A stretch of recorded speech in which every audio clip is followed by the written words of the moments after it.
This episode of this podcast is brought to you in part by Squarespace, because it's time to turn your great idea into reality with Squarespace. That's right, Squarespace makes it easier than ever to launch your passion project. Whatever you've got going on, whatever you want to put online, Squarespace can help.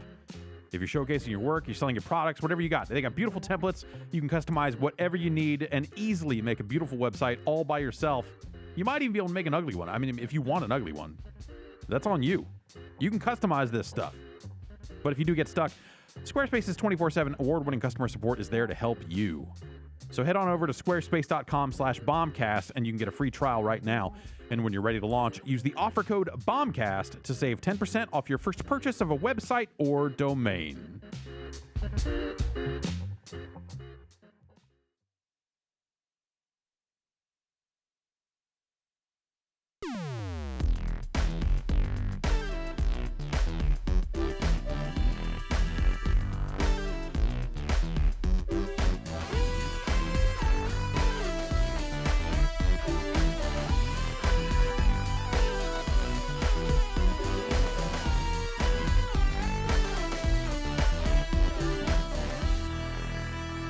Hey, it's Tuesday. It's September. Sure enough. It's the 25th. Okay. It's 2018. All right. It's the Giant Bombcast. Keep going. That's all I got. I want you more said is facts. true. That's the extent of mine. Lay out these Tuesday truths. There's 200,000 Don't have them strangers. truth It's bombs. the second or the third day of the week. Okay. Yeah. One or that's the a other. that's a fact. That's- It is either the second or the third day of the week. Take your pick. I opt for second. Third. I'll say third. Yeah, I don't know. But actually, I like second, but it's actually the third. yeah, I like counting Sunday as Second. the first day of the week because It's the Lord's Day. A, Yeah. it's the Lord's Day. It's Uh-huh. the day of rest. Yeah. B, if you count Sunday as your second weekend day, you're only fooling yourself. That's the day for dreading Monday. That's the day for doing chores. Right. That's your day, that's your like half work, half rest day. Your last day of the week is Saturday. That's the day you get to do things. You get to have fun. You get to. It's called the weekend because it bookends the week. You got Sunday at the start. You got Saturday on the other end of it. Boom, Wait, boom. we're agreed. Yes. We're in agreement. We're in. We're in- we are- How do we I are- counter this airtight argument? That's because you don't have to, because we're both right. Yay! Woo! That's it. Ow! Oh, Why? Why'd you do that? I moved my mic over so it could We don't capture the high five I mean, on audio. yeah, that's great. But I missed half of his hand because I was. You're not usually holding. Ben and a I are microphone leaving to when become you- full-time Foley artists. I should also announce. What else you got? I got here's like a horse. Like, Okay. I I got got like my hand and hit it on the table. I can do cup tapping on a coffee cup or phone tapping on a coffee cup. Oh wow, That's surreal. that's very Wow, yeah. I got a Very burp, realistic. like a wild, outlandish burp. I also got. You're hired. I got didgeridoo. Yeah. I think we had didgeridudes. Okay. We specialize in didgeridoos. not Yeah. a mouth harp. Meow, meow, meow, meow, The meow, didgeridoo- meow, meow. Yeah, You guys, the didgeridudes. yeah, we're digital didgeridudes. Triple D. Yeah. Can you do a kazoo? Okay. All right. Yeah. All right. Sold. Great. Yeah. Sold. All right. In The post, millions we of do dollars. that one. Yeah. Excellent. Coming for you, Michael Winslow. That's right. Watch your back. Fucking robot noises and shit. Waiting for somebody to say it. Is he Just still? unnatural. Is he? Yes. Yeah. Oh, for sure. I don't. He has to be. Okay. For me to Surely. continue operating at peak capacity, he has to be out there doing his thing. We We're- need somebody that we're chasing after. We're unfortunately at the point where those movies are old enough that you could wonder. I was thinking about Police Academy yesterday. Yeah, So was That's because I. you're always thinking about Steve Gutenberg. that happens. Well, yeah, no. I'm constantly thinking about the Goots and I what was he's up to. Literally singing "Citizens on Patrol" to myself the other day. Great. Yeah, Yeah. it's a good movie. Was there talk about rebooting? I mean, of course there was talk about rebooting it because there's talk about rebooting everything. But I feel like sure. that I think was they were something saying that. make it a TV show. Okay. okay. I guess they did it. The cartoon. There was a yeah. cartoon. Oh sure. What comedy cabal would you trust with the task of rebooting? None Police of Academy. none of them. Lord and Miller. Okay. Do they count as are they a full comedy enclave, or they're more of a duo? I don't know, sure but they like, have, like, they're kind of a people with- freewheeling duo. when but you yeah. said comedy cabal, all I could guess- think of was Broken Lizard, and I was Yeah, like, well, that's- no. that's the Thought of wrong. I cast mean, of that Bad is. TV. yeah. Who else is even out there? The whitest kids you know bring you the Police Academy reboot. Oh, Sure. Can you imagine Stella's Police Academy? Okay, all right, yeah, no, now I'm on board. All right, you sold me. Let's get somebody on the phone. They're just busting Johnny Blue Jeans, and I get extra stripe. It's a very good deal. I saw a Reagan's fucking there. yeah. I saw like a track suit top that had 4 stripes on it, and thought about Viva Variety. That's my weekend. Wow. And a good weekend it was. Yeah, well, Ben, Hi, I'm back. you spent 2 weekends Yeah. in New York. Boy, are my arms tired. How did? What did they do to you there? What did you do? Because I Were you crank? I What? was walking there and You walk in your hands? just like pointing, like, oh wow, that's that's tall. Whoa. There's a Okay, lot so- of like upwards pointing. Which so if you're you telling do me- too fast, you'll like, So you're pop telling me something. in New York there are things you think are tall? Yeah, Whoa. it's cool. Wow. You're saying New York is the land of giants? Yeah. The New York Giants. There's the giant Okay. apple Mhm. that is That's in the the, name middle of the city. Yeah. And just giant dreams. Mm. It's a place where dreams are made of. Yes. Yeah. There's nothing you There you can't do. And yeah, it was just a nice little vacation. Didn't really play any video games. None. Not really. I Not played. even- So I played a good chunk of Hollow Knight Okay. on the Switch. Yeah. Because I am determined to like that game, despite Okay. everything that my video game brain tells me. It seems to be a common experience. with Yeah, that there's game. a lot. There's a That's lot of mine, people who yeah. really, really, really like that Oh, game. yeah. And I could see myself liking it if it just was a little less punishing. To me, that's the number one thing. So I've played probably at this point, I don't know, 6-ish hours. I've gotten a few upgrades. I have a dash. I have this like downward slam move, wall running and jumping. So I've gotten a decent chunk into the game, and so not knowing going in that it has a very like Souls-like approach to death, where you will, if you die, you lose. Well, you lose, air quotes here, all the money you're carrying, and when you respawn, you can only carry about 2/3 as much soul juice, whatever that stuff is called, Okay. where you recover your health with. Soul juice. That's Soul yeah, juice. That's yep. And you don't get it back until you go find and kill your like ghost Doppelganger, ghost. that Yeah. spawns where you die. Oh wow.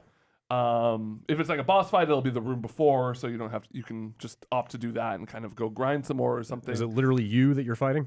Like same It's like a same vi- abilities and no, everything? it's or just kind of a little ghost that Okay, floats at you okay. and will attack you if you get too close, but it's a very easy enemy to kill. And the first time I lost, like, I was just deep exploring, which I got completely punished for because I got about 800 coins. Clams. It's like a weird. They're like- yeah, I don't know what the currency is. Yeah. Shells. I mean, they're all bugs. Okay, Yeah. So they're so- like kind of like snail shells almost. And I lost them all, and I died trying to get them back because I was just somewhere where I guess I shouldn't have been. And to me, that's really antithetical to the Metroidvania experience. Like, I like being able to explore up to my limits. Like, oh, I'll find a door that I can't cross because I Yeah. don't have this item, or a jump that I can't make, and that's fine. That's a spot for me to turn around.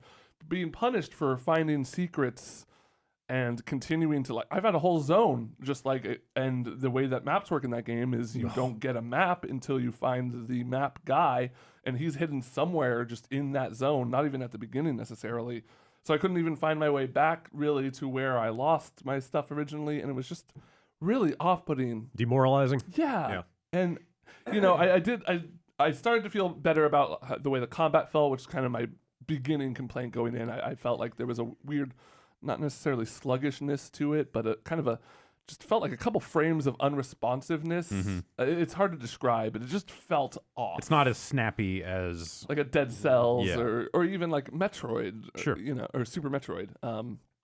But I kind of got over that once I started getting more abilities. I felt like my movement was starting to flow better, and so that was kind of my main gripe of the game was pushed aside. But really, it's just so punishing. It's really fucking hard. It's a very hard video game, which I don't mind. But when you're also like losing progress and I'm not playing a Souls game, which is all about kind of really sitting down and just learning patterns and you know, having free 3D movement. I feel like 2D Souls games lose a lot of the like finer details of being able to like move around in a 3D world and just like run away to a corner and watch what the boss does. There's flexibility to the Souls combat, like being able to kick people off ledges or you know, kite them around. Like I guess like if your 2D options become like, well, there's a backdash. Yeah. You know. Yeah. Then.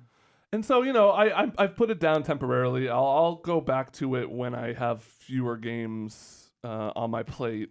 I said that last year. Yeah. Yeah, and I don't know if I'm going to go back to it. Do you think that now that you have gone through the heartbreak of like getting deep in and losing your stuff, that maybe like now that you know that, and that there is this, you know, we'll call it a Souls-like element. It's not purely that, but like now that you know that it's that kind of thing. Yeah. Will that cause you to play more carefully the way one might in a Souls game? Yeah. Because that loss can be real. I think I have to, and I think that kind of is maybe one of the reasons I'm not so excited to dive back in is because in games that are exploration based, I really like being able to just like run down a line and keep running until I die, and then I just respawn back where I was before, and then I'll choose a different direction to run. Yeah. But now I can't do that. Now it's like, okay, I'm going to go scout out a couple rooms and then get back to safety. Assess the situation and go like, okay, this is an enemy I shouldn't be fighting, and turn around and fight. What is the loop for getting to safety? Is there like a bonfire equivalent? Is it like you find a thing benches, that you can bank your stuff in? Is that basically the same? Well, so there's benches which will recover your health and act as a checkpoint, but then for money, you just either have to go to a bank, which I've only found one. There might be multiple in the world, or go buy stuff. And then there's fast travel, you know, so you can just go back to the town square, buy some things. Oh, God, like you lose your money if you don't spend it? Yes. Seems harsh. Yeah. There's a lot of shops in the world, too, like tucked away in corners where you can pump some money into buying upgrades and the like. Yeah. But, you know, that was kind of it until I got back. I played a lot more Dead Cells. I've up to 250 runs with 0 completion still. I'm right there with you.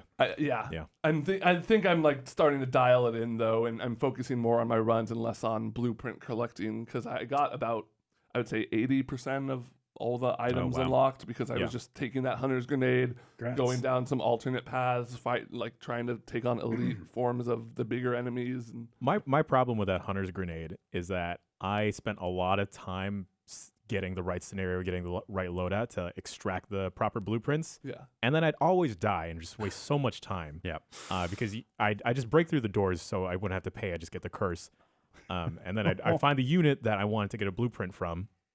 And then I'd never get it. Yeah. And then immediately the run after I try this maybe 10 or so times, I got 5 blueprints in that single run. And yeah. You could always play on PS4, which has easy save file management. I'm putting it out there. You know, maybe. I mean, if you're trying to cross some boundaries here, you could always play on PC and use Cheat Engine to just never die. And that sounds nice.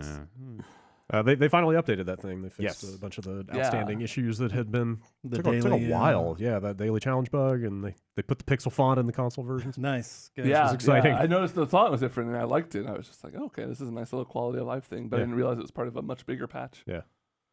And then ever since I got back, I have been really into CrossCode. Yeah, I saw a lot of buzz about that over the weekend. Yeah. Totally, yeah. So this is a game that's been in development for 7 years. Very small team. I don't exactly know how large, but the way the blog post reads is like, we're like working really hard. Our tight little team here. It's been in early access for about 3 years. Oh wow! And it finally came out on the 20th, 1.0. Like almost as long as early access has existed. Yeah, I think at least it's what we know as early access. Yeah. Like betas, and stuff have been around, but like the term early access is definitely maybe 3-4 years old. And this game is getting a lot of buzz, like you said. It's getting you hear a lot of terms being tossed around of like comparing it to Secret of Mana and Legend of Zelda. This is just a snap impression, but when I saw screenshots, I thought Phantasy Star. I don't know if it's like not so much. So that doesn't play like it so much. So there's some aesthetics, I think. Similar. It would make sense because the game takes place in a fictional MMO. So you are playing a avatar who is in the real world. She starts out in the game it's very JRPG anime bullshit story. If you can't get down with that, you are not going to be down with this game. But you start out. I think it's made in Germany. Did I see? I think the development team is German. Could be. Yeah. Which would surprise me because the game is very dialogue rich. It's all about kind of creating this world. You can talk to everyone everywhere. But excuse me. Tell them about the balls. I'll get to the balls. Oh. So yeah, it takes place within a virtual MMO. You're a sort of avatar talking to real people at the beginning. They're like, yeah, we don't know. All we know about you is you've played this game before and you lost your memory and ability to speak. Wait, the player of the game lost their memory and ability to speak? The avatar. Or the character in the game? The character in the game. There is no player for this character. This is an avatar that exists in the real world. Okay. At least as far as I know. So it's like a Tron situation where the avatar got sucked out of the game into the real world? Maybe. It's very ambiguous at the beginning. It's a lot. It's less about kind of setting up the story and more about like you're just trying to learn this video game. So you get transported to this island and the game plays like the game is set up as an RPG. You're right. You're in this kind of fictional MMO world where there's other players and NPCs and there are like clans and guilds and all that sort of stuff. But then the gameplay itself is actually quite different. It's kind of I'm playing on gamepad. I've seen a lot of people talking about mouse and keyboard being equally as good to play with, but you kind of play it like Nier in the sense that you're playing mostly on the the 4 shoulder buttons because it's sort of a dual joystick shooter. Okay. You aim with the right stick, and you can hit L1 or R1 to launch orbs. And if you hold a direction, those are the balls. Your class is like Orbmancer or something, and everyone gives you shit because it's like the weakest class in the game or whatever. There's like the punching dudes all think you suck because you don't have a lot of melee ability. There is melee, though. You can do sort of like a very simple chain combo for when enemies get up close to you. But it's really cool. It's like this really immersive world. They talk that up a lot, and I think that sometimes that works against games. If they focus really hard on story and dialogue and stuff like that, and it just doesn't click with you, it's like, well, maybe you could have spent more time making the gameplay better. But it's solid as it is. Jason, you have been checking it out too. I played it a few years ago, actually. So all this like MMO stuff is completely new to me. Yeah, the story was extremely light. They just kind of drop you in. But yeah, I found the combat like really satisfying. The shooting, the twin stick stuff, and like the sound effect that it makes a little puck, puck, puck, puck, puck, puck. Yeah, it feels really good. Sounds really good. And there's like puzzle elements as well. So like these balls will like bounce off of stuff. So you gotta like arc it around corners and shit like that. Maybe hit the back of an enemy that has like a shield up so you can like shoot behind them and give them the balls. But then you got your up close melee stuff as well. So it plays very, very well. I was super intrigued. I actually had dibs on it like 3 years ago. Like in our production doc, I'm like, I want to play this, but I want to wait till it's out of early access. But so is it out or is it? Yes, it is hit fully 1.0 finished as of the 20th. Okay. And I've seen people on like in the reviews for the game talking about spending like thousands of hours with it.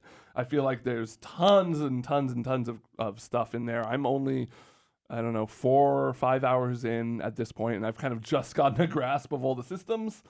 But it very much nails that feeling of those old 16-bit RPGs, kind of like being in a town and just walking around. It really reminds me of Illusion of Gaia, which like kind of walking around the town and just looking for little corners and stuff and finding people in the corner who like have a quest for you or stuff that you could just kind of completely miss if you're not just milling around. It very much nails that like it feels like you're in this virtual world, which is silly for a video game. It's silly to say for a video game, but it does feel quite lived in. And, does it feel like a game within a game? Yes. Okay. And it like plays on that a little bit. It kind of knocks on the fourth wall. There's some jokes about fetch quests and stuff like that, and kind of you have operators on the outside world kind of guiding you through the game, and they'll make jokes, about like low level fights and mobs and stuff like that. So yeah, I definitely got to put more time into it to kind of see where it goes, but it's set up a lot of really interesting options. Good feeling balls. The All right, Good ball feel. Jason, great ball feel. seal of approval. Yeah, totally. Great balls. Goodness gracious. Jeff, how is Forza holding up? It's really good. Did we talk about it last week? I can't We remember did. what the embargo situation was. We We ran a quick look. yeah. You're right. Friday? Yeah, okay, so I guess Friday. we didn't really get specific on last week's podcast, but Yeah. there is a quick look up on the site now if you want to see it in action. It's still like a week out from full general release. Right. Yeah. that's So right, it's kind of hard to really see it in its full glory, I guess, because so many of the changes they've made are to make it a more online game and a more kind of living world. And so I've seen that in fits and starts, and I've been able to try most of the modes, but it's hard to get a full grasp of how that stuff will kind of pan out because there just aren't enough players playing it yet. It's a really good Forza Horizon game. I think that they have added a lot of the way they've built the way the game reveals events to you. I think has improved dramatically in terms of like it always feels like you're getting a ton of new things to do instead of just like here's the world, here are the 20 speed traps, go. It's like, okay, when you complete the speed trap, now 3 more appear. But also every race you complete, more races appear in the different race disciplines. So I'm, several hours in, and I think I just unlocked like the final, type of race to be revealed. Not to say that it's like this is the end of the game, but it's like I hit level 40, and that triggers the last like story chapter or the last set of story chapters you can take on. And so it's really open to you to kind of go around and do like, okay, well, I want to do a cross country race, which is kind of point to point, less about being on the road. And then there's road races, there's street races, dirt races, there's drift zones and different types of events like that. And each one of those has a different kind of progression through it. So, you kind of level up your dirt racing to level 7, and now the level 7 races are available to me. And I think you eventually get to level 10. That might be where it tops out based on how the achievements are written. So it feels like a smart change in terms of how they just kind of present the world to you. Which I really liked. It's not nearly as like oppressive when they first throw you in there. Well, yeah, exactly. And I remember and also, in 3, just like they dump you into that world. And it's like, oh shit, that's a lot of stuff. Just an onslaught of icons. In 3, it really felt like they were asking you to race very similar or the same events multiple times too, in certain cases, and that was frustrating. This doesn't really do that. You can take on a lot of these events in multiple modes. So you've got like kind of the default campaign progression. You've got rivals, which is like a ghost race or checkpoint or like a leaderboard thing. Pure PvP of like, hey, if anyone else in this game wants to sign up to enter this race with me, hit X now. So that's just like a hopper that doesn't depend on you. No, that's like seeing them nearby. That seems to be based on you being in world with other players. So the game connects you to Horizon Life, which is their kind of connected world. And after you get through the kind of the tutorial phase of the first few hours of the game, it dumps you into a connected version of the world. It's Test Drive Unlimited. Yeah, that is the most dated reference. I don't know why I constantly lean on that. Yeah, but it is. I mean, yeah. it's there are, except that it's like those players connect to the world and they stay there. Mm-hmm. It's not necessarily like players kind of seamlessly connect in and out based on as where you're you passing are them, in the world. Yeah. It's like they could be elsewhere you doing see other them, stuff. 'cause you and see them all over the see map, them all right? over the map. Yeah. Any idea? I mean, obviously the I think it's game's 16. not 16. I think it's 16. Decent I'm number. not positive. It's a pretty big map, but I yeah, guess you wouldn't want. it is a big map. I guess you wouldn't want that many people getting in your way. They craft things to bring players together, which I think is awesome. But generally, so like there's a button you can hit to say what's active right now, and in my experience, that number has almost always been 0. But when it clicks up to 1, you're like, oh, that means someone has entered an event. They've said they want to race against other players. I can opt in to join. Does it just like transport you there? Regardless of where you are? Yeah, it'll kind of it is my understanding it'll kind of warp you in. Okay. And in my experience, no one has actually done that. So is there an advantage for doing that? Don't know. I haven't been able to get into an online race. I mean, you're racing against humans at that point, which is a different thing. I mean, it's still basically just reviewers playing the game right now, right? And people who got a hold of early Xbox copies, is it because getting it out is there? all, I don't think everyone playing it is a reviewer. One of those games where you could pay $100 to play it early? Not yet, but yes. Okay. They're. I I think the people playing as of Friday will have purchased a more expensive version of the game, and then Tuesday will be the wide release. But it might also be that that's the date for Game Pass. I'm not actually sure about the release stuff. So they've got all that. They've got the team adventure stuff, which they've done similar things, and that's kind of a different online mode where you kind of opt into it, and you'll get into these 6-player races, 3-on-3. So if you finish 1st and 5th and 6th on your 3-person team, you might still lose because the points earned by places 2, 3, and 4 are going to beat the first player's score and that sort of stuff. And I've done some of that. There are people playing that right now pre-release, so I've gotten in and messed around with that. And that's races, and they've got kind of Infected and other games they've done in the past there. Just very broadly in terms of like the handling, does it feel like the other? Totally, yeah. Okay. I mean, it's a Forza game through and through. They have changed some of the progression in terms of like skill points that you assign to cars and all that sort of stuff in some ways that are actually really smart. I was worried about it when we did the quick look. Because like every car has its own skill tree. Every car has its own skill tree. Oh, really? Yeah. Huh. And I thought like, but the skill points you earn are not car specific. So I was worried that like, I'm never going to want to get out of this car because I've already leveled it up. But actually you earn so many fucking skill points that like every time I jump into a car because like, I need a truck for this race, I can go in. And I wish some of the stuff about changing cars and some of the stuff about like upgrading cars, like you have to upgrade the car in specific locations and you can't just like on the fly go make this S-Class. And some of that stuff can be a little bit of a hassle in a way that I wish it wasn't, but it's not the end of the world.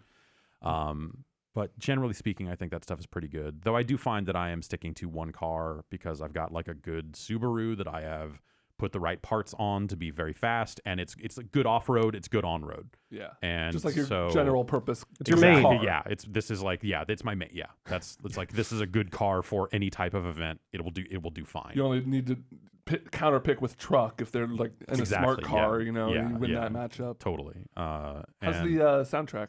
It's good. Yeah, it's same type deal, different radio stations with different genres. I think 3 was not so great on the hip hop end of things. I think they've done a better job here, but it's not location specific. Yeah, I was kind of hoping. I wish there was a little more of a like UK bent. It's not there's not a lot of grime. There was a lack of grime. Yeah, no grime.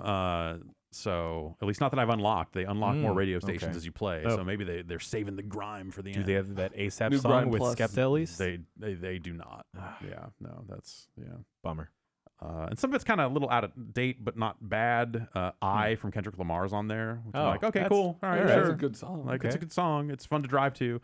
The way they take use what you can get the rights to. Award tours Right. in there. The way they use the soundtrack is good. When you finish the race, it'll kind of pump up the chorus a little bit. The game, like from what I saw in the quick look, it's just maybe a little bit more irreverent than it used to be, which I appreciate. A little bit. Like with the dances and good the, dumb dances. the scenery. You could floss in that game. Yes. But like what are they called? The like points of interest or whatever. The beauty spots. Yeah, like you roll up on places and hit the X button, and it just cuts to a scene of your character doing whatever dance you've assigned, like on top of some monument. Okay. Yeah. I feel like it's real dumb. Go look at the quick look. it's Like great. there's like he rolls up on one of those, and there's just a big shot, like a wide ass shot. Yeah, where so the you just character see is your like little character tiny. in the background, and she's just flossing her on fucking top of ass like a off, waterfall and- or a cliff or something. Like it's really dumb. It's cool. It's pretty good. Great way. Yeah, but it's the connected world stuff ties into the seasons. So like every Thursday, it'll change seasons. Yeah. So have you like there hasn't like you? We hit that point in the quick like after we the did. Thursday change. So last week, we hit right? it after the Thursday you change. haven't So seen it's a been season change autumn yet? the whole time. Okay. So far. So will cars handle differently in like the snow? Because it'll snow. Like in springtime, there's like a bridge near a dam that will kind of wash out. So when you drive through it, the water has risen up just so. So you're kind of like plowing through water, and like that's frozen lakes. Yeah, at the totally. event I There's went a lake to, that freezes. They emphasize that like there will be routes you can take over frozen lakes that wouldn't be there other seasons. Cool. Yeah, and that stuff's cool. And there are also season specific events. So each time the season rings up, it'll say, "Hey, now this series is available in the autumn." And this barn find, this car, you can only find it in this autumn season. It's in some garage somewhere. Try and find it. And those have like straight up have timers on them, don't they? Yeah. Like say, hey, this expires in four a days. week. It's and then there's other timers on Forzathon, which is something that's a term they've used before, but now it's like at the top of every hour, Forzathon Live kicks off. And what it is like there'll be a point on the map that you have to drive to, and it'll remind you like, hey, in 5 minutes this is going to start. Do you want to set a course there? It's very smooth about just like, hey, yeah, I want to drive to this thing. So everyone on the server, all the 16 players invariably just drives to this location. They spin donuts like idiots for a while. Yeah. And then it's like, hey, drive here and hit this jump over and over again until you've gotten 8,000 total yards of jump. It's like the Burnout Paradise, like the Burnout Paradise co-op stuff in a surprising way. and it's like, oh well, okay, now drive here and hit this speed trap over and over again, and none of them are like super difficult, but you get a separate currency for it that you can spend in the Forzathon shop on exclusive clothing and like pumped up cars and shit like that. So it's like kind of a cool or the running bonus, or the Running Man, both challenge and classic forms. And that stuff's neat because it brings the players together. And at that point, once you're together, there's a button you can hit when you're near someone to like add them to your list or challenge them to a race or bring them in your convoy and all this other stuff. So they've kind of constantly got reasons for players to come together. Yeah, because I thinking back on my experience with the previous Horizon games, I barely remember that they have multiplayer. Exactly. Like you just don't see it that much. Yeah, well, I mean, obviously unless it's there. we're all about it. Like, there are some people that's only the only stuff. But you kind of have to go looking for it. Yeah. Like, it sounds like here they are just getting it in your face constantly. Yeah, and it makes sense with the push to make it more online. Yeah. Like, I think that's the part that like really sets this apart from the previous games. It's not like the most dramatic night and day change, but it's the thing on top of it that makes you go like, okay, now this is a game I want to play week in, week out in a way that like I would fall off of Forza Horizon 3 because it was so similar to 2 and 1. Yeah. And it seems like there's plenty of content in there if you compare it to like the crew, totally. You can play against other human players. So it's already better than the crew too. It's they made a lot of smart changes to it across the board, and that's really cool to see. It's good, and the online stuff I think is really neat, and I want to see how that kind of shapes up over time as they kind of what's the second autumn look like post launch? Is it going to be the same autumn events, or do they have unique? Is like autumn 2 going to be significantly different than autumn 1? And the leaves get even more brown. Whoa. And this is going to lead into the situation where every time the season changes, you get in there and see what I mean, I'm sure no car is amazing enough that you really have to like grind for it or that you desperately need to get it. No. But like it would lead to a situation where like, if that barn find is only available 1 week out of the month and I miss it, right, and it's a car I really wanted, I have to wait another 3 weeks to get it. Yeah, exactly. And that. So you kind of want to check in, if only to. We'll get into Destiny more later. But it kind of it kind of gets into this feeling of like there's this compulsion to keep up with stuff that you might not put as much time into if it wasn't on a limited basis. The world feels alive in a way that they have never done with a Forza game before. Yeah, but I mean, there's a downside to that. Yes. Which is what I'm hitting in Destiny, where it's like, you know what? I don't actually really want to play that much of this game tonight, but if I don't, I'm going to lose. You're going to miss your daily login bonus. Even more than that, it's like, I finished 3/4 of this bounty. I really don't want to play Destiny anymore, but if I don't, I lose all that progress and don't get the rewards, so I have to grind this out tonight. I've opted for not grinding that out tonight. Yeah, that's been pretty After good. last night, I am on the same page. Yeah. But I think there's new stuff. Anyway, Forza is. But hopefully they don't run into this situation, because, I mean... We'll spend more time talking about Forza. I want to check it out. Once I've been able to kind of check out more of the online stuff and kind of have a firmer grasp of how all that stuff works. But I'm super happy it's on Game Pass too. Yeah, I'll be able to check it out. That's just kind of the blanket thing for all Microsoft games now. It's like PC version's fucking fantastic. I mean, part of that, like this is the reason I got a G-Sync monitor. Nice. Like like games like this, because this thing is running between 70 and 110 frames a second at 1440p. No fucking tearing, and it looks fantastic. And that's been really nice. The one thing I'll say before we move on is that they still have those showcase races that they've always had that have just like every 2 years you just go like, okay, here's another rubber banded race against a not car. Yeah. But there are only 5 of them, and they front load them. So you're done with those showcase races super fucking fast. All right. And there's a really good, like, one of the last things you unlock is this. It's a little. I don't know that I like the story or the character or any of the other stuff around it, but it's a series of races that are homages to other driving games throughout time. in a way that like they specifically directly call them out by name. Wow. It's Naming like, the games? Yeah, like here, like the first one is a character going like, anyway, for this in my top 10, it's like, she's like a YouTuber, so it's like my top 10 car video games here at the Horizon Festival. I wanted to do Outrun. And this is the car from Outrun, and we're gonna drive like get. And the next was like it's Smuggler's Run was a great open world game. Shit, weird. And it's like fucking what the fuck? That's Like, good. it's cool. That's neat. And Is there one that's Lucky and Wild and they just give you a gun? I haven't done them all, but hopefully. But like, there's one for Project Gotham Racing that at the end of it, like the character is like, they should reboot Project Gotham Racing, and you're like, fucking yeah, they probably should. Wow. But you keep making Forza And this instead. is a Microsoft studio game saying that. But I'm sure if They're you, the only ones who could. right. Yeah. Well, if you think, but do they talk about any racing games you would associate with deeply with Sony? Like, do they Gran mention Turismo 4. I don't know. Ridge That's- Racer That's or- a great. I mean, like Outrun's a Sega game. Yeah, but they're Smuggler's pretty- Run's a fucking Rockstar Right. game. like anything that is either Sony first party or like just something Extreme G2. that has like a brand identity with Sony. I don't know. I haven't Like, finished like all Ridge of them. Racer would be the other one for me. Ridge Racer's Namco. Namco. Whatever. Well, yeah, but I mean, you're right. the You're first right, yeah. first few Ridge Racer games were very much PlayStation games. Yeah. I don't know. But I bet if they did do Ridge Racer, it would be specifically talking about that 360 Ridge Racer game that they had at launch. The Yeah, it was only Ridge Racer Ridge Racer 6 is the great. It's best the one. One. This is definitely the best one.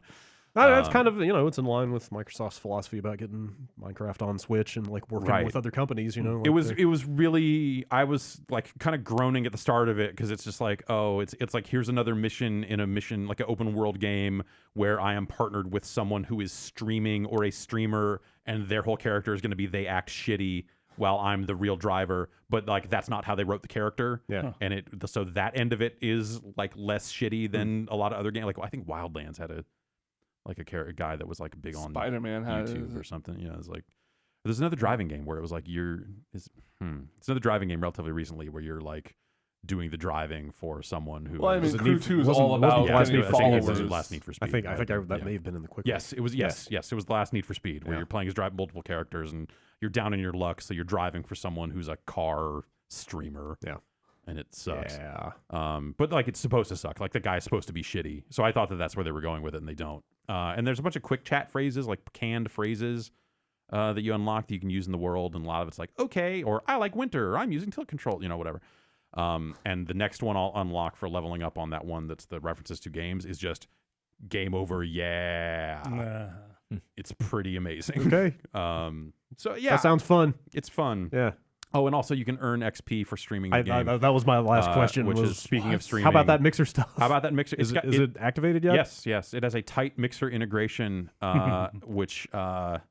So instead of calling it experience points, the game just calls it influence. And for finishing races, you earn influence. For doing just about damn near anything, you earn influence. And that's how you level up.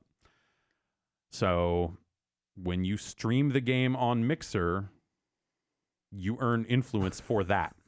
When you watch someone else's stream on Mixer while logged into your account that is tied to your Xbox profile, because Mixer is owned by Microsoft, you earn influence there as well.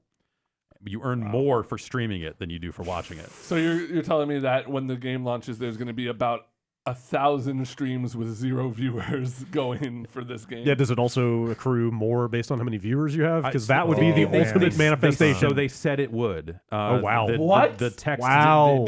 But right now it seems like you earn 6,000 influence an hour for watching a stream and 15,000 an hour for streaming it.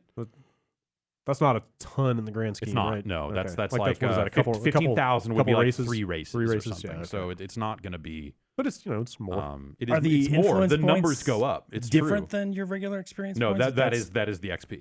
I'm just going to start my stream, tape down my accelerate button, set my controller down. There are already 5 to 10 streams on Mixer doing exactly that. There's been Like, I someone can't- who's like, there's someone who's just a 24/7 Forza influence farm muted. Oh, wow. And it's just someone who is running the I game. was started to say I can't decide if this is revolting or amazing, but now I'm leaning toward amazing.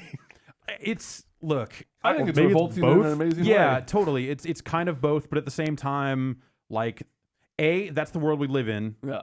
It's fucking, we're already past the point Sure. of that. B, the whole story is crafted around, or the whole game is crafted around you becoming a more famous racer. So in world, it sort of makes sense B, they call the XP influence. Yeah. Like Yeah. they fucking they're leaning into they're it, already there. which I think is why they can get away with this. It doesn't bug me as much as I thought it would. Also, the other thing, influence is meaningless. Just like in the real world, largely, your clout score is What are you not talking gonna- about? I got 2 $5 gift cards for having a high clout at one point. Wait, so Yeah, I guess I got my Windows Phone that way. The currencies are, so there's the Forzathon currency, there's straight up CR credits. Credits. Those are yeah, separate Those from are separate. Forzathon? Yeah. And then, so what do you do with influence?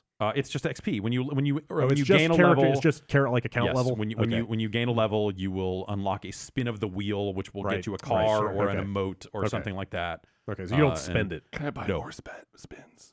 You can. So I don't know. Classically, Forza has waited until after the reviews and stuff have hit before they've added all their microtransaction stuff. That's so there's- smart and completely shameless. Yeah, well, it is what it is. Yeah. And so Also, right now, I I think mean- the only thing you can purchase is a treasure map, which they've done in the past. Of like, hey, you're just going to show everything on the map out of the gate about the bonus boards you can smash and the extra little stuff you can do. It's a good game. Yeah, it seems cool. This is, Yeah. I think, finally going to be the thing that pushes me to try out Game Pass. Yeah, it's I'm having a really good time with it. I'm fascinated to see like it evolve or as it kind of continues we should- to go. We should keep an eye on that. Yeah. As the seasons change. And I guess Microsoft has been making a really big deal about the game. And at first I was it's like, probably their last so that was big release that of the was year. the realization I came to yesterday when I was like mid-September. or this morning late they were like, September. we're live streaming from this house in the UK all day for Forza and blah blah blah and all this other stuff, and I was like, man, it's a driving game. What do you do? I was like, oh right, it might be the only first party release they have. I can't from think of- here to I the end of can't- the I can't year, think of anything right? else. And they got to try and ape some of that Spider-Man buzz, because that game is just, everyone's talking about Spider-Man, so they need to be out there. Yeah, Like, gotta be out we've there. got video games too. Yeah, I guess maybe that's to some extent too. Yeah, I guess like whatever. Maybe it's shitty to think of driving games that way, but that was always like driving games were never the top thing They're not in the a tentpole, they're portfolio. just- yeah. It was like, hey, we've got a really good driving game too for people who like those. Yeah. You get your like 5 to 10 minutes at and- E3 where they're Yeah. like, look at how fucking cool this This driving car looks fucking great, and you're like, man, these cars look fucking great. Yeah, I don't necessarily want to open out and play it right now, but it looks good. Yeah. I was like, oh, right, yeah. They're like sending me like, hey, do you want to run a story about with pictures of Tyrese playing Forza? Wait. Like, I mean, maybe. Tyrese is playing Forza. they had some celebrity event. Okay. Where Do you they, think he's gonna stream, get more influence? he could use it probably Oh, these days. oh, come on. What? That's rough. That's harsh. He's still He didn't get his spin-off movie. furious. No, exactly. That's if he had been streaming Forza Horizon 4, Yeah, maybe he would have his own spinoff. yeah. Or maybe or he would have a spinoff to say no to because he believes in the fucking family. Yeah. Like the fucking Rock, that shitbag. He's sticking with Vin. Fuck the Rock. Fuck Jason Statham. They both make good movies. Fuck those guys. Yeah. It's about family. It's about family. Did they not even fucking watch the movies they were in? It's about family. Okay. Fucking dicks. Is he still The Rock? Yeah, Yeah. Have we Well, not? yeah. Have He's we gone not? back Have we to not? Dwayne the Rock Johnson. Have we not fully made? Oh, I figured we would For- make the transition at some Well, point. he but- tried it as Dwayne Johnson. Yeah. That didn't go. Mm-mm. Like early career, it was using Dwayne Johnson Yeah. because he did not own the term The Rock. Right. And I think they made a deal. Okay. I mean, isn't he's like literally the highest paid actor in the world now, Yeah, right? probably. Oh, yeah. I don't Like know. I feel like now, if ever he could get away with it, it would be now. But like, why? The Rock is just such a solid name. I mean, Like, it is. It's just- sure. I don't know. And also, like, society has come to terms with Maybe that's the bigger fake point. names and nicknames, and or is Oh, in I the thought you were gonna process say- of. Come to terms with a history of being in the world wrestling. Well, yes. Also, sure. If you, yeah. All right. I don't know. Yeah. No, I don't know yeah. about. I don't know about that. Like if you're seeking a certain air of legitimacy, you might want to leave your wrestling past behind as an actor. I don't Dwayne know. the Rock Johnson is doing fine as Yeah, I Dwayne guess the so. Rock Johnson. He's doing a and- lot for the esports community. Okay. Yeah, exactly. Like that's like somewhere Dendy is like, it's good that the Rock's out there doing that because it means I don't have to tell anyone my real name someday. That's right. We'll all be there soon enough. Yep. All right. Let's take our first break and come back. We got a lot more to talk about. See you soon.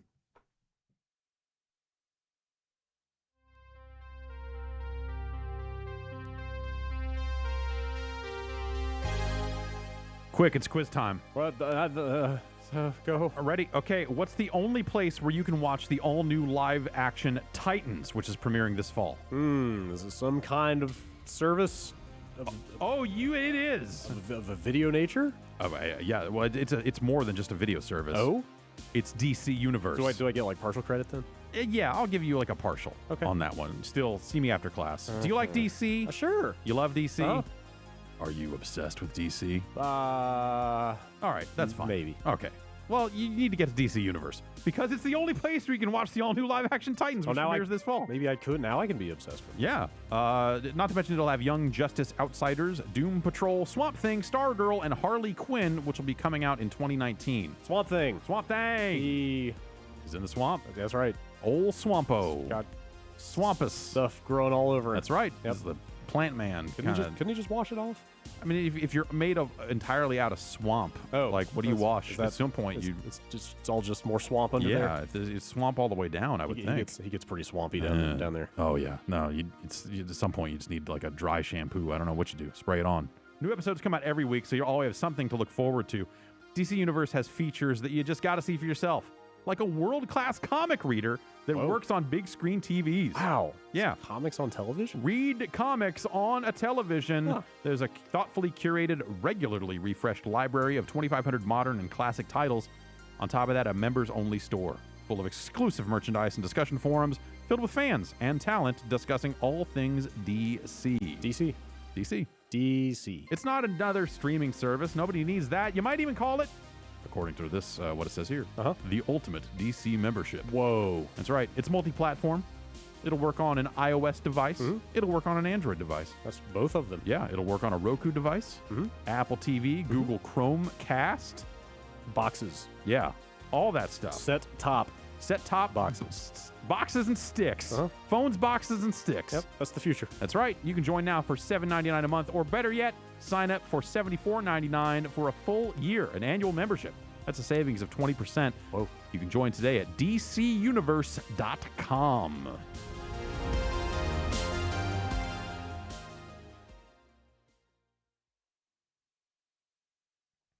All right, Jan. Yes. Hello. Let's talk about anime tanks. Oh man. Yeah. Let's talk about some anime tanks. Let's talk about some tactics. Oh? Yes. Some tanktics? Like Tank ticks, anthropomorphic yeah. girls that have like tank barrels coming out of their chests. Oh, yeah. Is that what you mean? Not not- completely, but let me tell you, I got anime looking people, Okay. Okay. a bunch of 20-somethings running a war, a squad of maybe 8, Okay. and a corgi. No, a Shiba. Wow. A Shiba Inu. Is the Shiba a general? Highest ranking. Okay. I think the Shiba Inu is just like me, but in the game. Okay. Yeah. Calling the shots, laying out the tactics, sending people to their death. Just barking orders. Yeah. There you go. Valkyria Chronicles 4. Yeah. The Uh, fourth Valkyria Chronicles game. Yes. Dog tags. Anyways, go on. Dog. Okay. Yeah, it's a I don't know how to describe this, especially after playing Frozen Synapse. After playing Frozen Synapse 2, which is not, well, it is a tactics game, but there's no real dice rolls. But Valkyria Chronicles 4, it's kind of a real-time tactics. You take control of your units. Yeah, kind of action-based. Yeah, and action-based. So you start with your map and you lay out your units. I believe there are 5 classes. They added a 5th class for this game. You put them out and you have combat points, a certain amount to Like start your movement turn. points? Yes. Yeah, okay. And those count as moving your units and also taking shots at enemy units and whatnot. And the maps are actually a lot bigger than the previous games. They're closer to how the first game was, where in the second and third one, if I recall correctly, the maps got a lot smaller. They wanted the instances to be like a little bit faster paced. But here, you're kind of planning out more, at least. Do you know what the lineage is? The first one was PS3, right? Yes. And then didn't they go to like Vita after that? I want to I say think it's one of Vita. them I was feel on like Vita. Three was Vita. Yeah, like one of them is handheld only, Yes. right? Yeah. And I'm digging it a lot. I fall into the trap though with tactics games. Oh, well, let me explain the combat more. You take it, you select your unit, and then you physically control them. So yeah, you And start like top down, right? Yes. And then you pick a unit, you get into kind of a third person view. yes, you go into a third-person view and you move them around. You have a certain meter that shows how much movement you can do. And from there, you can take a shot or just position them until your next turn. And you're like manually aiming the shot? Yes, you're manually aiming. Yeah. It shows you how... It's not just like lock on, attack that unit. It's not like a VATS thing where you show... where you just lock on. You have to actually physically aim. And it shows you how many shots, depending on where you're aiming, it would take to take a unit down. But because you have a variety of classes, I fall into the trap where I'll just use my sniper character and pick everyone off from a distance. And that works for the most part, but you'll encounter different enemy units like a giant tank that maybe a little sniper rifle won't exactly fare well. Yeah. The new class they added as a Grenadier. Grenadine. Yeah. Grenadine, Delicious. yes. Cherry syrup. Mm-hmm. And that, it kind of acts like a mortar unit, firing off like grenades to take off kind of like an AoE attack, taking care of enemy units or other heavy units you'll encounter. Is that the Shiva's class? Yes, the Shiva, yeah. How is it? How's the aiming? Do you feel like you have a really immediate grasp on like, okay, I just put the cursor here, pull the trigger, or is it like taking elevation into account? I'm envisioning like having to arc your tank shells and like worry about... Is it worms, basically, in a weird way? Sure, you do have to take into account how far you are in elevation and everything. As a sniper class, like I'm playing it on Steam right now, PC, and the aiming feels completely fine. You do have to account for like bullet drop off and like how far you'll be, and the aiming doesn't feel too, I guess, swimmy. Like your shots, for the most part, if you're the proper distance away, you depending on the class, like they'll hit where they're supposed to hit. It doesn't feel like a die roll when you're pointing directly at something. Yeah. Cool. And yeah, like there's a giant story about like these kids that lost everything in their village, but I'm not too in tune with it because some of the characters are a little skeezy, It's anime. Okay. Yeah. Oh. Yes. It's anime. It's an anime war that kind of makes me feel funny and not like the good funny. Why are these kids in charge of a war? Who else is going to do it? Exactly. Yeah. If not them, Real who? adults. They are the real adults. They're over 20. All the real adults are dead. It's for once they're out there making their own choices instead of being sent off to die by old men. You know what? Adults had their shot. Yes. Yeah. They fucked it up. And then the youth, they took it. Millennials are reshaping the war industry. Along with dogs. Millennial dogs. Millennial dogs, yeah. But yeah, I've found that I'll take hero units or like the named characters into battle and may not use them, and I'll only use them because they give me an extra combat point to use my more favorable units around. Yeah. Is it like Fire Emblem where if they die, they're dead, or? No. Okay. No. Yeah. I don't have that much attachment to anyone. What's going on between? Is there anything going on between levels? Is there any sort of like, again, like Fire Emblem? Is there any like relationship Do stuff? you make love in that game? Is there any You mean like kind of Do you metagame? get it on? To Do the you tanks. anime? Is there sensual puff? Like, I was what do we got? I was trying to get there, but Jeff got to my question. Do you and Jason as well? Do you fuck the tanks? No. Well, who knows what could happen later? I mean, war gets pretty crazy. That War is hell. war is hell. That maybe you could do certain activities with tanks, but there is a relationship kind of mechanic going on in the game. It's not like romantic relationships per se. It's more so, hey, these two units are friends with each other. They'll do particularly well if you keep them together. Right. Can you be friends with the tank, or is it the person inside the tank? You have to be friends with the person in the tank. Can you be friends with the Lame. dog? Of course. Can the Man's dog best be friend. Can the dog be in the tank?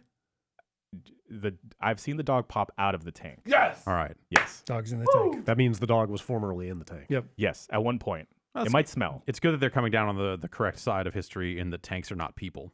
Thank God. I guess, and you can be friends with an inanimate object if you Well, try then hard why enough. is it but- named like Abrams? That's a person's name. Yeah, but it's the person's name who built the tank. It could also be the tank's name. It could be the tank's name. But If you tanks, give I something feel like Abrams- tanks have names Abrams. like Old Girl and Old girl and Proper. old Betsy. That's right, Betsy and Proper Tanky 420. It's a character's name, let's not actually. get- let's not Proper get into tanky. that. Proper. Oh, wow. Yeah. All right. Yeah, I'm enjoying it so far. Yeah. It feels. I guess it's a good thing that it feels similar to the Yeah. old games, but I haven't played it since the first one, but I watched a trailer for that thing, and I was like, I'm not sure I can tell the difference. yeah, So, it Yeah. doesn't help that they re-released the first Valkyria Chronicles. That when I'd watch trailers of both, I'd be wondering like, wait, which game am I watching? Is this the new one or the old one? But yeah, if you like anime and war, here you go. Yeah. Yeah. I've always liked Anime the look of that game for sure. Yeah. Yes. Yeah. It's very quaint. It's got like a watercolor-y kind of look. Yeah. Yeah, that's how the story pieces are. They kind of come off like it's a watercolor picture book. Yeah. Almost. Yeah. That's cool. I've been waging another snow war Oh.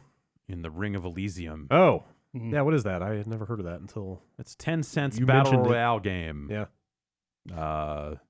And It's on, one of 10 it's cents one of of battle 10 royale cents games. battle royale games. It's on Steam now. Yeah. I believe it is in a form of early access there for whatever that's worth. How many bucks? $0. $0. But I think you can buy a founder's pack for like a few dollars. I'm sure you can. That's like, hey, here's a hat and some gloves. Okay. I'm not actually sure the price. I want to say it was $0, but I don't know off the top of my head. So it's a battle royale game. Snow is the enemy here, the temperature, the elements. So Was that a mechanic? no, or that's is the that the wall. ring? If only 100 Okay. snowflakes drop, that's not very much snow. Yeah. So well, so you're saying on the other side of this invisible line, it gets way colder? yes, exactly. There's a temperature meter that when you cross it from like this imaginary wall into the safe sector, it goes from -5 Celsius to 5 Celsius. Okay. And Heat lamps. Pretty cold. yeah, you should get a I heat don't know. lamp. That'd be good. No, it is snow themed, and they've given you some like you choose some abilities out of the gate, whether you want like a pickaxe for climbing sheer cliffs, a wing glider that you can use in the air to like jump off of things and glide down, or a fucking snowboard that you use to fucking snowboard. Can you shoot from the snowboard? No, and that's man. the crippling, crushing thing about. It's an early access. Hopefully, Okay. they will add the ability to shoot on the snowboard. Because come on, the snowboard is actually weirdly fun. And so yes, so 100 people in winter gear start at a section of the map that they choose. There is no parachute. There is no like you just pick a quadrant of the map or a square on the map and you start there.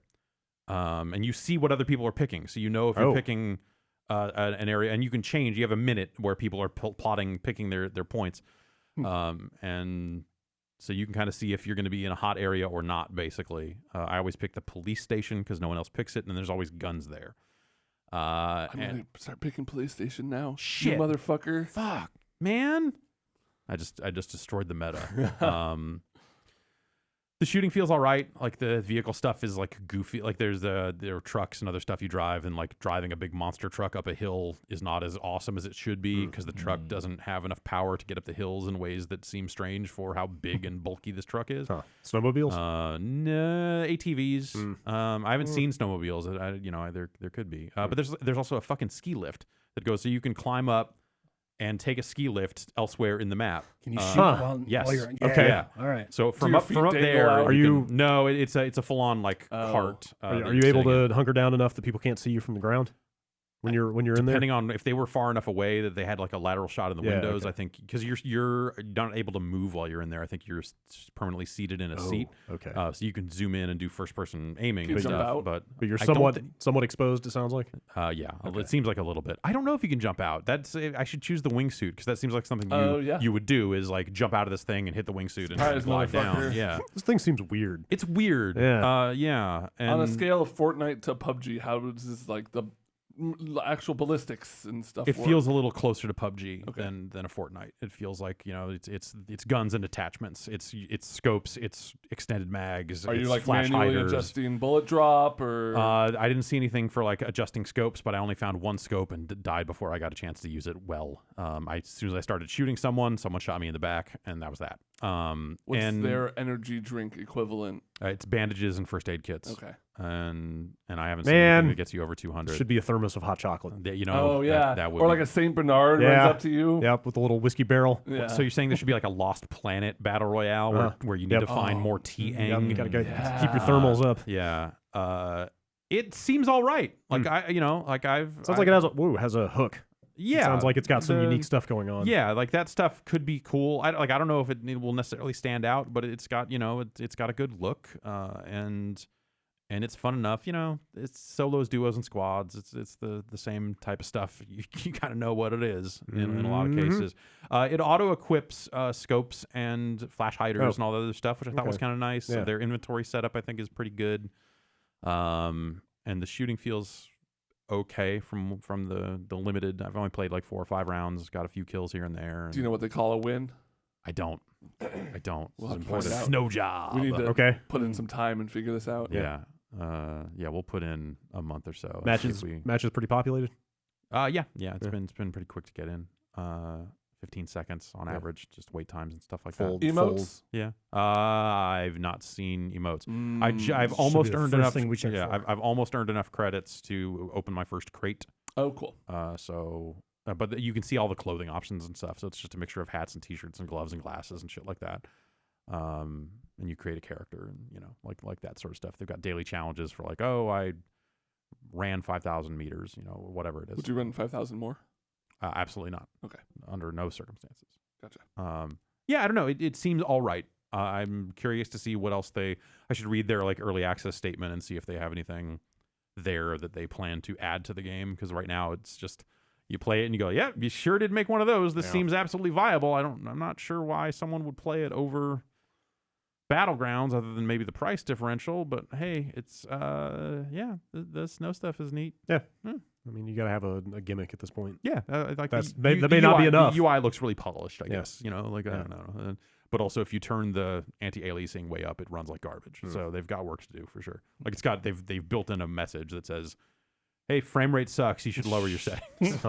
So, yeah. Gimmick may not be enough, but you got to have one. You can't just make one of those. I think the snow and the that sort of stuff, I think, could be it. Or if they continue to flesh out, like the character class stuff of like, because if you choose the wingsuit, you have high mobility but low storage capacity, so I think you can carry less stuff. Okay. And snowboard's in the middle, and the pickaxe one is like the least mobility, but you can carry more shit, which I've never filled up on things. And playing on, I've only played the snowboard because it's a snowboard. They will do tricks if you hit the jump button and get enough air. The character will do tricks. So good. So that's good. Good.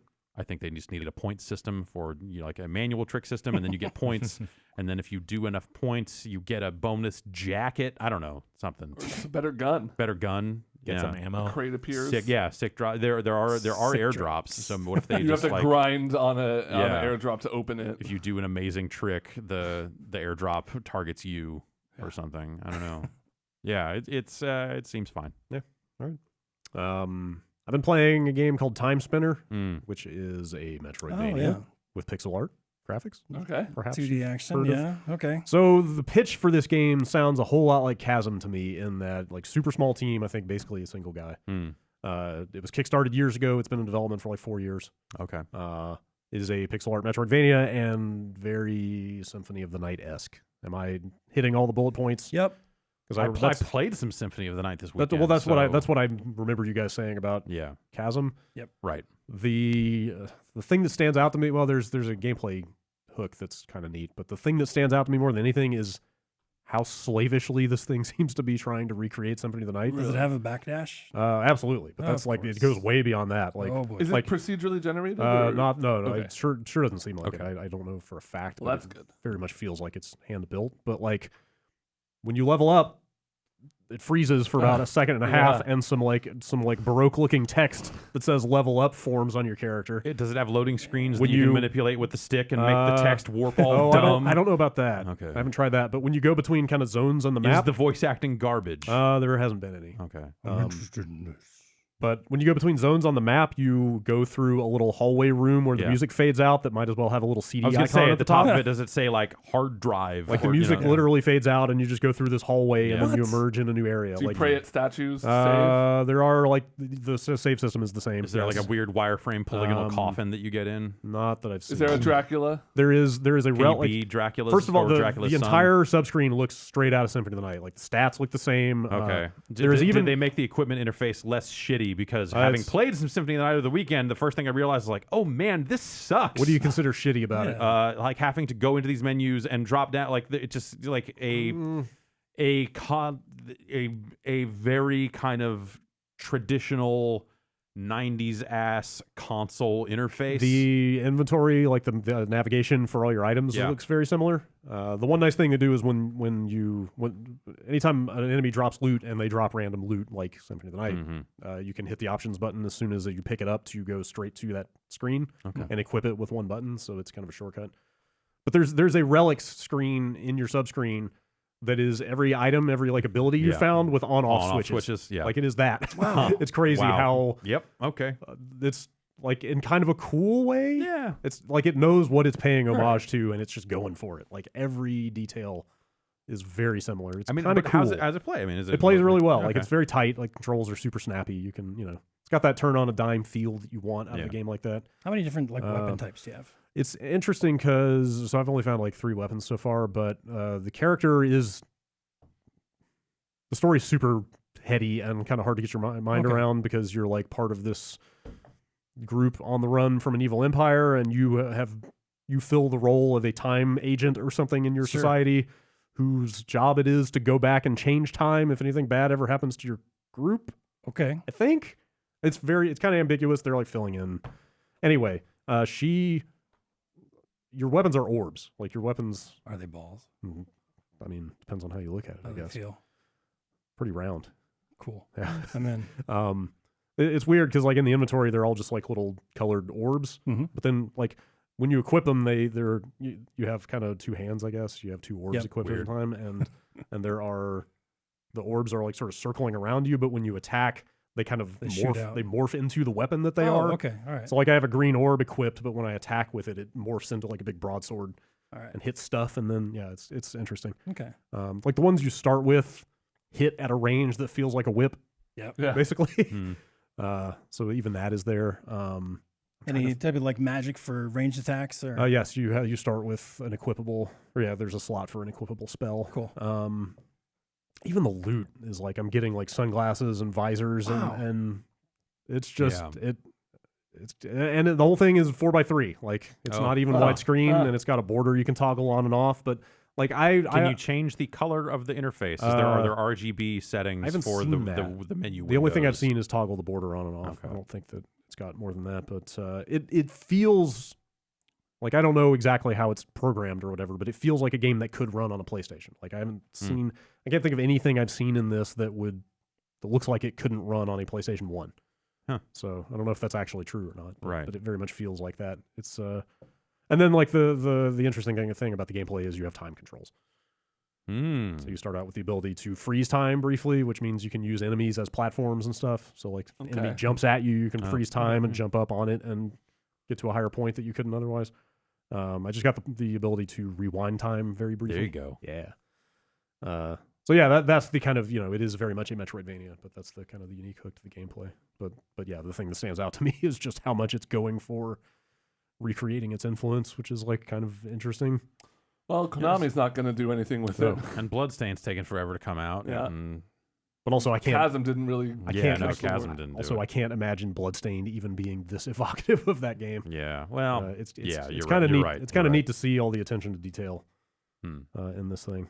Cool. But yeah, what's it called again? Timespinner. Timespinner. Okay. Yeah, we'll do a quick look with that this week. Also, I didn't get to talk about the Gardens Between last week, and I want to play the Gardens Between because that game's cool. I made you play it. Yeah, a little bit. Thanks for that. Put me on the spot. Solve puzzles. He was not thrilled. But, I mean, I was intimidated. If I just know how to solve all the puzzles, I'm just going to fly through everything. That's true. It'll be a 10-minute video. No, it was interesting watching these mechanics kind of play out and how. Have you guys seen this game? No. It is. Okay, there's time travel. Okay. So there's a. You look like Mario in a business suit. I was going to say forward and reverse time. Yeah, I was going to say you play these 2 little kids, but you don't because you don't control them. Oh, it's the island. It's the island game. Yeah, I played this. Have you played at it? The Mix. Monkey Island? No. Okay. I'm trying to think. No, there's a crow. There aren't any monkeys. Yes, so I played the first few islands. Yeah. Yes. So it's not a long game. It's like 2-3 hours, maybe 3, let's say. There's probably 15 levels or something like that. Okay. So you know how it is. It's basically the left stick controls the flow of time back and forth in this game. Okay. These 2 kids are running around these sort of circular islands in kind of a spiral shape. Like as they run around, this path kind of Yeah. winds up to sort of the top of each island. They have a fixed kind of set of actions, basically. Like where they run and what they do is fixed. Yeah. All you're doing is jogging them forward and backward through time. Right. And manipulating things and then occasionally as you go through. So is that like, hey, there's a gap remove here, and obstacles. they will get stuck or they will fall to their death if you don't Kinda. put a thing here. Kinda. Yeah, if you Yeah. don't Not- like go not exactly. back and like trigger a switch or They can't grab a die. pickup. It's just Yeah. puzzle solving. Okay. I mean the actual Yeah, they're not lemmings. Yeah. Okay. Not the actual, exactly. but also you can wind everything back, so it wouldn't matter. Yeah. But I mean, the actual mechanics are pretty abstract. It's like, the girl has to pick up these orbs of light, and they will have various effects on different types of environmental obstacles. Like the boy can manipulate these bells that change the state of the island. It's it's sort of abstract stuff Yeah. like that. It's not all just physical stuff. And that stuff doesn't like necessarily adhere to the rules of time shifting, I guess. That's where it gets crazy. Is that like in the later levels, you start managing multiple timelines in your head at the same time. Mm-hmm. Like there's the general flow of time on an island, but then certain objects can be also manipulated in a separate sort of time stream within that. Yeah. It's Super hard to really weird explain, and yeah. heady. So it then- kind of it makes you think about some things in kind of a nonlinear way, Yeah. which is really cool. But then, okay, so if you don't control the kids directly, how do you get them to hit the bell? Is it like you need to? That's the one thing. Like That's- it's basically it's an analog stick and one button game. Okay. It'll just highlight anytime one of the kids is over something they can manipulate. It just highlights and you hit the button and it goes. The other thing is like the visual motif is all like 80s childhood stuff, but huge. So like each island is like This is a big ass VCR. yeah. There's a giant VCR here. There is weird. a like fake Macintosh equivalent, like the Yeah. original one. Like there's an oscilloscope here. Like there's all this stuff. Tapes. Yeah, cassette tapes, all kinds of stuff All like that. things that you can rewind. Yeah, kind of. An oscilloscope. But, Like A computer. okay. I guess like a real basic example is there's like a giant keyboard and the kids run across the numeric keypad Yeah. and like just step on certain number keys as they go. And long story short, you end up sort of jogging time back and forth to make them step back and forth in certain Like a set sequences. order. And there's like some They weird, spell the F word. yeah, basically. Yeah. Yes. 8008135, Yep. baby. All right. That's the one. You win. It gets pretty complicated. Like there's some really clever uses of those giant objects, and like I won't get into a lot of specific examples because it's a very short game. But Yeah. It's pretty too. it's pretty. It's got a super nice art style. It's actually like the storytelling is very spare. There's not much to it, but it is a pretty touching thing by the end. Okay. Uh, Yeah, that's good to hear because it's yeah. like I played from the very start of the game, and there's like very little exposition, Yeah. if any, at yeah. the beginning. It's and kinda, very just sort of implied storytelling, Yeah. and there's not a lot of narrative to it. But like where it It where it seems ends like up, every stage that you unlock some sort of like item or trigger a memory or something like yes. that. So that stuff does build to a conclusion that is actually really touching and satisfying, and like just handled elegantly. But yeah, it's the cleverness of the puzzles and what they do with all that time stuff later on that is what's unique about the game. It's really novel and charming. I Yeah, like it. it's a really good game. I highly recommend it. Cool. Y'all got anything else? Still Nothing I playing can talk Destiny? about yet. Still doing Fist of the North Star. Yeah. But we can talk about that next week. Okay. I did just want to bring up that Absolver's got a big update today. Yeah, I saw that. The single player stuff. So it's like procedurally generated dungeons that are, PvE, co-op stuff. They added a new fight style. I really, really want to check that stuff out because I'm afraid of PvP. I just want to fight against the dumb AI. I'm with you on that. Yeah. Yeah, Absolver kind of threw you in to the deep end. Yeah, so the that's, game's- that's Yeah, there's that cutoff once you become yeah. an the Absolver. It's like, okay, shit, here you go. now, you just gotta Lose fight forever. other dudes. Yep, pretty much. Yeah. But I just like equipping the different fight styles and like learning all the new moves. So it's gonna be cool learning this new one. It's all Bruce Lee, like Jeet Kune Do Yeah. Okay. based. Cool. I'm excited for it. Before we move on, have you fallen off of Destiny? Just haven't had time. Yeah. It's more that I've just been doing other stuff. Sure. But I've been thinking about wanting to play it. I Yeah. guess. I'm also thinking about wanting to play. Well, you haven't Yeah. even started, Yeah. right? I You should haven't play I it. just Yeah. went Any and of the- played it this weekend. Yeah. for There the you go. first time. All right. Yeah. I mean, that expansion is really good, but like I've hit the wall. Like the leveling is fucking a grind. What have you gotten up I'm to? like 545. Oh, so you're close. Which is crazy because the raid I think starts at 550 or like the first boss is 560. So I'm not that far away, but like probably the worst thing about it is you probably don't know this. What are you at? 520-ish. Okay, so you just hit it. 525 There's another soft cap at 520 that they don't tell you about. Oh. Like a bunch of those powerful gear quests stop giving you powerful gear after 520. That's the opposite of But powerful gear. Don't tell you. Well, they'll give you something that's like 1 point above you as opposed to like 5 to 6. Okay. So it's So you can still inch your way still up. do but them, it's- yeah, but it's not going to be super. So what the fuck are you supposed to do to get from Well, 520-ish to 5? Other powerful gear Got it. quests are Okay. still relevant at that point, but they don't tell you which are which unless you go to Reddit and find the infographic that people made.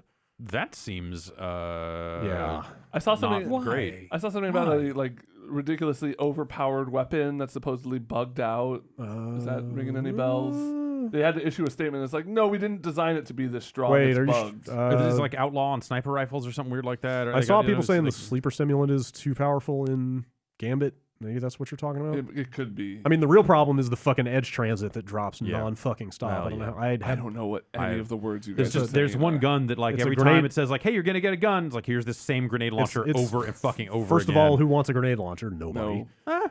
I mean, I've done fine with them. They're fine, but this, you know, Like, what are you gonna use a fucking sword? yeah, What? dude, Fuck yeah. Fuck that shit. hell yeah. My Swords fists rule. are my sword. Nah. It's Energy Sword September, Jeff. No. Well, you got me there. yeah, there's a bug that this kind of mediocre grenade launcher drops way fucking more than it should. It could be that. Yeah. I was like grinding out my weekly quests last night before the reset and got 2 of them Yeah. in a slot that I really could have used something else.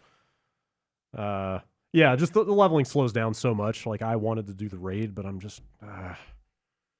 It feels like it's turning into a job. It's like I've got these bounties. They've got 20 people today talking about. I think they were talking about the raid, and they were talking about calling out symbols and Oh, of course. I mean, all that that's- sort of yeah. stuff. And it was like it was a feeling of just like, man, do I really want to do that again? Well, Like, I'm just gonna do it with people who know what they're doing. Yeah. Just to see it. yeah. that was I Like, didn't mind Because I liked It's that like we did it. the beginning of it and the end of it, but then every like chunk in between where you're just failing it 50 times Yeah. is where it gets miserable. Well, but there was like like dumb stealth part in that last raid. Yeah. That, like it just was. I haven't heard any complaints about stuff like that in this Yeah. one. I think they learned their lesson. But like at the same time, like I don't know that, and I don't know what you would do. Like, but that's why I'm not a fucking raid designer. Is like seeing be like, oh, call out your symbols and do all this other stuff and all this communicate to figure out the solution and then execute and all this other stuff. Like I don't know what other way you would do it because that's you got to use these mechanics in new ways, and relying on actual communication is like a fun new layer to put on top of the traditional Destiny gameplay. But seeing people talk about symbols and which way they're facing and all this other stuff was The only symbols I know of is there's a way to warp to different Okay. places in the raid, and Yeah. that's right at the beginning. okay. Like it's a little side room at the entrance of the raid. Maybe It's that's just something. it's a maybe wall of that's something symbols, else and then. you're actually inputting like an NES style password. Okay. Myself and the game cop Giancarlo Yeah. Vernini Yeah. hopped in On there duty. over the weekend.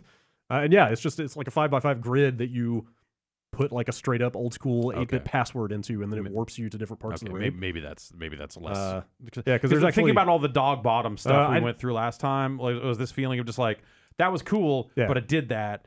I mean, I I hope don't- that they I did don't different stuff this necessarily- time. I don't know what Okay, I haven't all looked right. up what the puzzles Okay. are like this time. Okay. But I hope it's different. I haven't seen any complaints about it. But Yeah. I mean, it's cool what they're doing with that stuff. No. Like they were still rolling out new story every week in the Dreaming City as Mhm. people do stuff.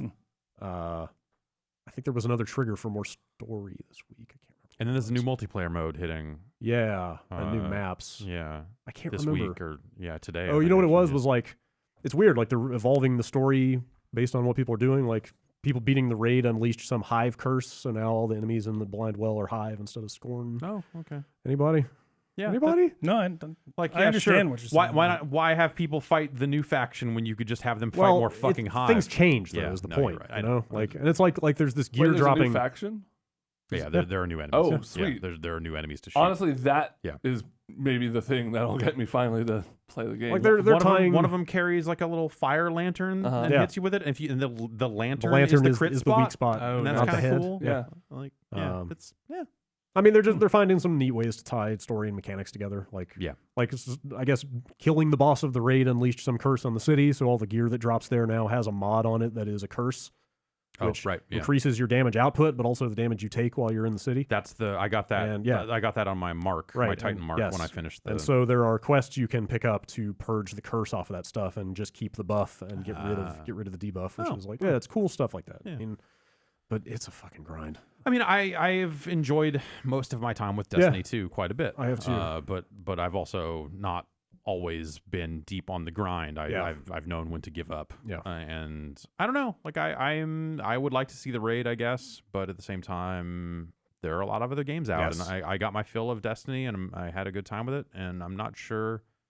Well, I say that, but like I'm open to dipping back in and getting more gear and whatever, especially as they continue to evolve it. And I want to see what the new exotics are. See if there's like stuff that's going to be a different way for me to play the game would be nice. Sure. On top of the new super I'm using, like I would be open to fucking around with it some more. Yeah. But I think I'm with you in the like. I was playing it every day for a while there and like doing all the dailies and going like, I'm gonna get all my fucking shit. Yeah. And now I'm like, oh, this is just a fucking another Edge Transit with a higher number on it. Yep. Like I don't need to keep doing this. Yeah, This I is did. dumb. I did 2 weeks Did of you that. did you get to a That's too much. point? Have they figured out what the fucking expired ramen coupon does yet? I don't think anything. Seriously. Okay, I was just Really? Yeah. Oh man. like it has to They do kept something. they kept saying it doesn't Yeah. do anything. Well, what the fuck? It has to. Like, I why the don't know. fuck is it there? Like, I I mean, got it's a tribute to Cade. Like he just fuck him. ramen is his Who thing. Even though cares? he's a robot, apparently he He's loves ramen. Dead. They'll bring him back. don't know. When do you think they'll bring him back? By the end of I by the don't end of know. Destiny 2's content, will he have somehow I come feel back like to life? I feel like the fact a that different they voice No, actor? yeah, that's the thing. I feel like the fact that they didn't even get Nathan Fillion for his swan song is like all the evidence you need that he's not coming back. Because like, who cares? Like, So- they didn't even care enough to get that. So the Cade's spirit will be reincarnated into a ghost It's with a different weird. voice. I don't- Yeah, I don't- or a horse. Yeah, actually, I don't know what their ultimate goal is with that stuff because like the game is just kind of morose now. Like the music in the tower The is tower, super, yeah, exactly. It's just super like, depressing, and like every character you go up and talk to is talking about like, oh, he's gone. I can't believe you went and iced that guy who killed him, and yeah, like everything is just kind of a downer right now. yeah. And I don't know where they're going with it. You know, like what? Well, they've got multiple expansions left Yeah, to release over sure. the course of the year, and Yeah. I'd be a downer too if I was stuck in the Destiny universe. Yeah, but you can fly. Yeah, but I'm That in sounds Destiny. Kinda, that sounds kind of. you got a friendly little robot ball that hangs out near you and Yours might be brings you back friendly. to Mine's life a- when you die. I still got the Peter Dinklage model. Oh, bummer. Yeah, That's rough. I never updated the firmware. Yeah, well, you should install the firmware. I know they say that like that's like the battery life goes way down when you do that, but like that's a myth. I don't want to lose this cool skin I have and this annoying voice. You just want to be able to upload. You just want to be able to play vid rhythm. I know. Yeah. Yeah. All Can't play vid rhythm anymore. That's true. Sad. All right, that's the games we've been playing. Let's take another quick break and come back and talk about the news.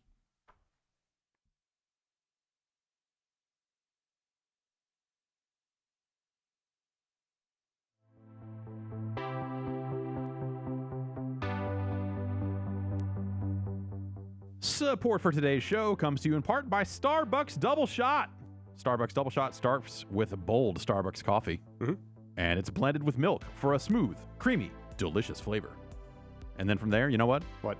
It's enhanced with ginseng, Whoa. guarana, B vitamins. Those aren't even things you would expect to find in a coffee. Exactly. And They yet put them they are in there to improve this and make Starbucks Double Shot what it is. On top of that, it comes in 6 delicious flavors. Okay. I like flavors. All right. If you like flavors, then you're going to like these because these are flavors. Wow. Mocha, vanilla, hazelnut, white chocolate, coffee, and Mexican mocha. Whoa. Yeah, It's a fancy mocha. that's right. A little south It's of an the international border. mocha. South of the border style Yep. for you. Imported. Yeah. It's an energy coffee drink. It not only tastes great, but it gives you the energy to go from point A to point done. Which just give you some up. That's right. A little zip, a little Yeah. zing. Uh-huh. Let's wrap this up. You know, What do you got for me? I got 6 flavors of Starbucks Double Shot: Okay. mocha, vanilla, hazelnut, white chocolate, coffee, Okay. Mexican mocha. You're sharper when you got more energy. Everyone knows that. Yeah. On point. On point, ready to go. Razor focused. Starbucks Double Shot is energy to do the things you actually do. Find it in your local convenience store.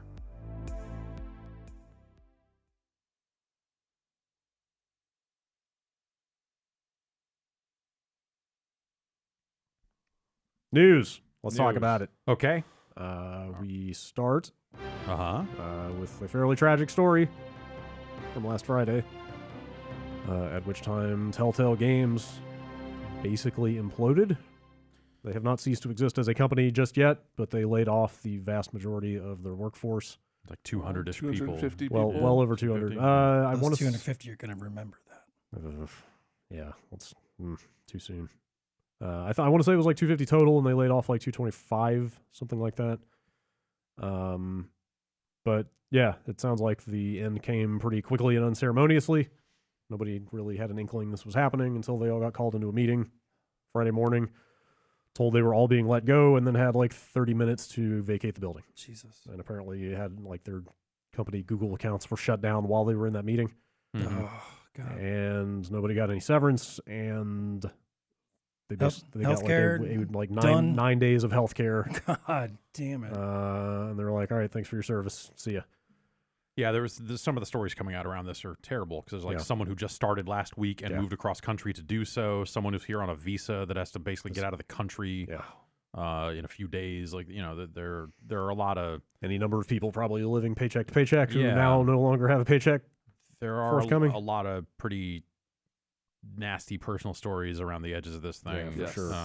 And you know, like there have been a lot of stories about Telltale for a while now. Sure. They Yeah. had a pretty significant layoff a while I ago. think it was last fall. That sounds Or was it right. earlier this year. It might have been. I want to say it was late last year. Yeah, They laid you, off you might be right. like 90 people or Yeah, something. yeah,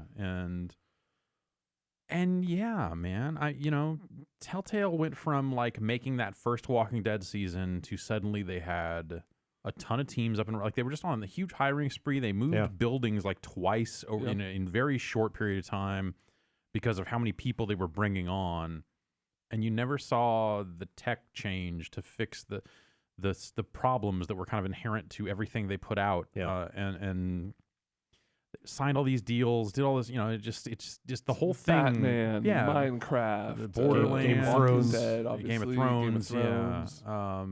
And the whole thing just always looked like a house of cards to me. So I guess like this, I guess what I'm saying is like this doesn't surprise me. It is shocking how quickly it happened, but nothing about Telltale seemed stable to me. I mean, I guess I just assumed that all their stuff was doing fine because they kept signing more stuff. Yeah. But apparently it was not selling as well as we thought. People have tried to piece together like Steam data and which is less reliable than it used to be. Yeah. But people have tried to pick together some kind of ownership data that definitely didn't paint a strong picture of some of Telltale's more recent or basically everything since that Walking Dead season blew up. Yeah. But yeah. A story came out on Variety late yesterday, trying to dig into some of the stuff a little bit. And none of this is 100% confirmed, but they seem to think that a round of funding fell through at the last minute. Yeah, I saw that. That they had made a deal with. I actually didn't know about this. They'd made a deal with Netflix at some point to bring their Minecraft stuff over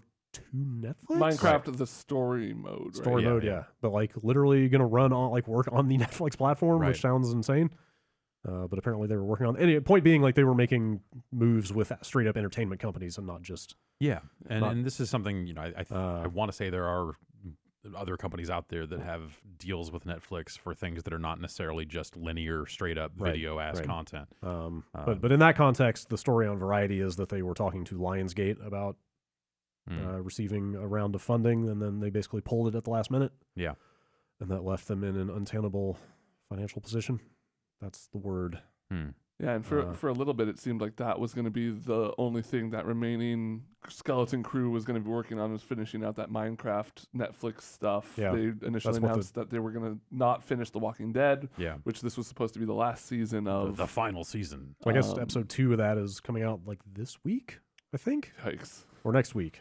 It might be today. And then, today they're talking about possibly getting some sort of team together to finish The Walking Dead, and you've got people out there saying, hey, like, they had some people. Yeah, A, you had some people. B, pay those people severance before you spend any more money making these other video games. You had people out like Corey Barlog out there on Twitter, saying like these people got no severance, and all of a sudden you're like, oh, actually, maybe we are going to keep making video games. It's just a really gross look. Yeah, that looks bad. I mean, my fear is the ship has sailed on that already, because if they don't have money. Well, there's talking about like outside special interests coming in to help fund. Right. Yeah, it's saying like, oh, we could help you finish that for some cut of this, or that's scabs. Yeah, pretty much. Gotta have a union before you can have SCAD. That's true. There have been some pretty sharp criticisms of the management at that company going around for the last few days. Fucking last year, like just well, few yeah, days, of course, shit, of man. course. But what I Like- mean is, people are speaking with a candor now Yes. that they were not when they now, were still now that they are no longer employed by there Telltale and are in the midst of the shock Yes. and all that sort of stuff. Yes, you are seeing it come out in a much more open fashion. Yeah, just a lot of descriptions of like perpetual crunch, spending your Yeah, whole life just at the studio, like just former like employees just going directly at the CEO of that company on Twitter, going at Pete Hawley. well, I feel like most of it has been pointed at the. I mean, he may not be blameless in the situation, but most of what I've seen has been pointed at the previous CEO that was forced out last year. Seen it both ways. Yeah, sure. Yeah. The claim is that this new guy, they were actually promised they were finally going to pivot to new technology and like make long-term investments in the future of the company Yeah. instead of just moving from project to project in this Mhm. breakneck fashion. Who knows if that was actually happening or not? And I think the tech stuff definitely, like you'd hear just enough stories each time they put out a game of someone going like, oh, this choice I made, it actually did the other thing, or my save didn't import, or there was always just enough of that on one platform or another. They're like, at some point I was just like, I'm not interested in their games, because if they can't get that's the thing they do that's different from the average adventure game. The storytelling, obviously, but like if that part wasn't right, like I wasn't gonna risk it. It was just like, forget it, man. Yeah, I had a bunch of problems with the first season of Walking Dead in that vein. Yeah, Mhm. it never sounded like it got completely fixed. Yeah. Even picking up later seasons like The Wolf Among Us and even the Batman stuff, like never really ran all that well. Yeah. And that was a continued problem. And also, I think it kept me away from a lot of their stuff. Also, it was just limited in what they could do. The framework was not there to really to hear some of these people that worked there tell it. Like they couldn't like tell the types of branching interactive stories they wanted to because they just didn't have the platform for it. I wanted an overhaul of that tech so bad. And it sounds like, like you see people saying like, we would crunch to meet one deadline and then immediately be in the middle of crunch for the next deadline as soon as we finished it. Like it was just, Yeah, they were juggling they're so many different and projects. they were trying to do this episodic stuff and trying to hit the pace that an episodic game requires without necessarily having all that stuff planned out ahead of time the way you would need to hit those marks to begin with. And that's what it always sounded like to me. I wasn't there, so who can say? But yeah, man, it never sounded like a great place to work. Yeah. The story has kind of lurched its way to clarity over the last few days. Like, it was actually reported first Friday morning that it was shutting down completely, and then people revised that and said, like, no, they're retaining a skeleton crew. They said they weren't going to finish Walking Dead, and then late yesterday they said, oh, maybe we'll make something happen. That's the part where it's like, hey, what the fuck? Yeah. Like the Netflix stuff, like on one hand, I get it, because I bet Netflix is like probably paying pretty good money to, be like, hey, we need to test this stuff out. We need to build this out. Like, we want to get this stuff on the platform. Also, I if they're bet those porting, deals are somewhat lucrative compared to some of the other stuff that they have done. Also, if they're porting an existing game, that maybe Right. is less of a tech hassle than it would be maybe. to make a whole new thing. People talk about the rest of this season of The Walking Dead being in various states of completion, so there is some work there already. Yeah. But who knows what'll happen with that. Anyway, this happened basically as we were coming in here this morning, so I don't have a great picture of the whole thing, but there is now a class action lawsuit being filed against the company By former employees. Yes. Yeah, mass layoffs in California. There are certain things you have to do. There are circumstances that will prevent you from having to give like a certain amount of notice and all that other stuff. But generally speaking, you're supposed to be able to give. I want to say it's 90 days. I think it's 60. 60? Okay. Yeah, it's 60. Yeah. This class action suit accuses them of being in violation of the WARN Act. Yeah. The Worker Adjustment and Retraining Notification Act. Most businesses with at least 100 full-time workers must notify employees 60 days in advance of any plant closings or mass layoffs. I'm not a lawyer. I don't know the legal terminology, but that sounds like a mass layoff to me. Yeah. At the same time, if the money's not there, the money's not there. Like, if they were, and that's irresponsible in a different way. Right. If they were like, hey, we are closing this funding or we are closing this business, like, that's a fucking terrible place to be too. Yeah, sure. Yeah, man. Fuck. Yes. Yeah. Seems like a tragic case of a deeply mismanaged company. Man, think about this, man. Telltale, like they brought back the adventure game. Yeah, like single-handedly. I Based, met more or less like, single-handedly. Yeah, I met with the founders of that company before Bone came out. Like at GameSpot, they were going around with this little prototype of Bone, going like, "Hey, we're all ex-LucasArts. We love adventure games, and we're sad nobody makes them anymore. We're going to try to do this." Yeah, and then a few years later, they've got like 8,000 projects going at the same time. Know, they hit upon like, oh, here's a process we can use by being more story focused than puzzle focused. Yeah. You know, they had, because those early games, Strong Bad, and that's Sam and Max. Like I was a big Sam and Max fan, but when they hit upon that Walking Dead formula of like, hey, this is more of interactive storytelling than straight up fucking like there's no inventory attach puzzles this rubber here. chicken to this thing. This is just have conversations, and make choices, and that's the game. And like Walking Dead won Game of the Year in a lot, in a lot of different places. Yeah, that first season was really eye opening. They fucking did some shit. They brought that stuff back, and then immediately, I want to say like everything that came out post that Walking Dead season 1, people were immediately just like, well, like people like definitely like The Wolf Among Us. And, not to say those games didn't have their fans, but they never reached the heights of that first season of Walking Dead. Even the later seasons of Walking Dead. Sounds like especially those to hear people tell it. Like that Batman thing I remember hearing was people seem to like Borderlands. Yeah, people like that Borderlands stuff a lot. But I think the writing in regular Borderlands had soured me so much that I didn't even want to see slightly better written Borderlands characters. Yeah, man, it's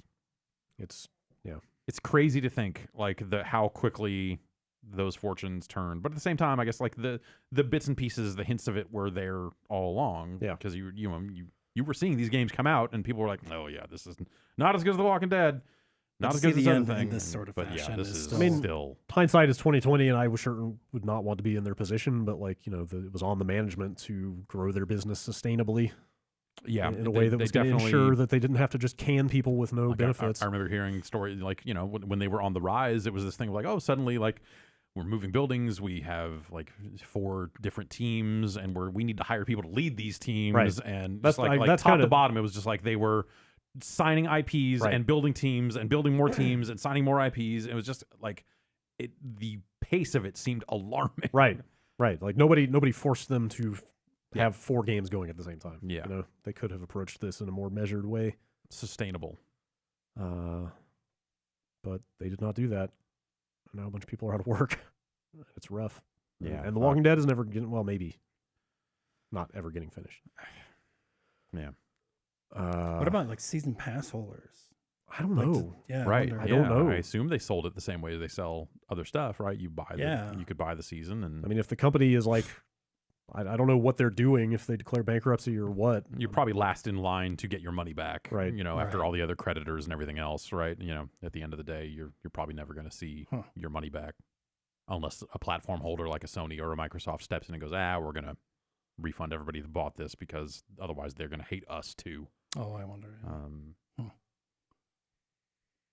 Yeah, you could see something like that happening. Yeah. Yeah, it sucks. It's a bad situation, and I don't know that it will get any better for the people involved. I'm just upset about this. They'll be out there able to look for. Oh yeah, of course. Like a bunch of other companies, people that don't know, Telltale is local to here. They're like half an hour north, and like Ubisoft is having a job fair.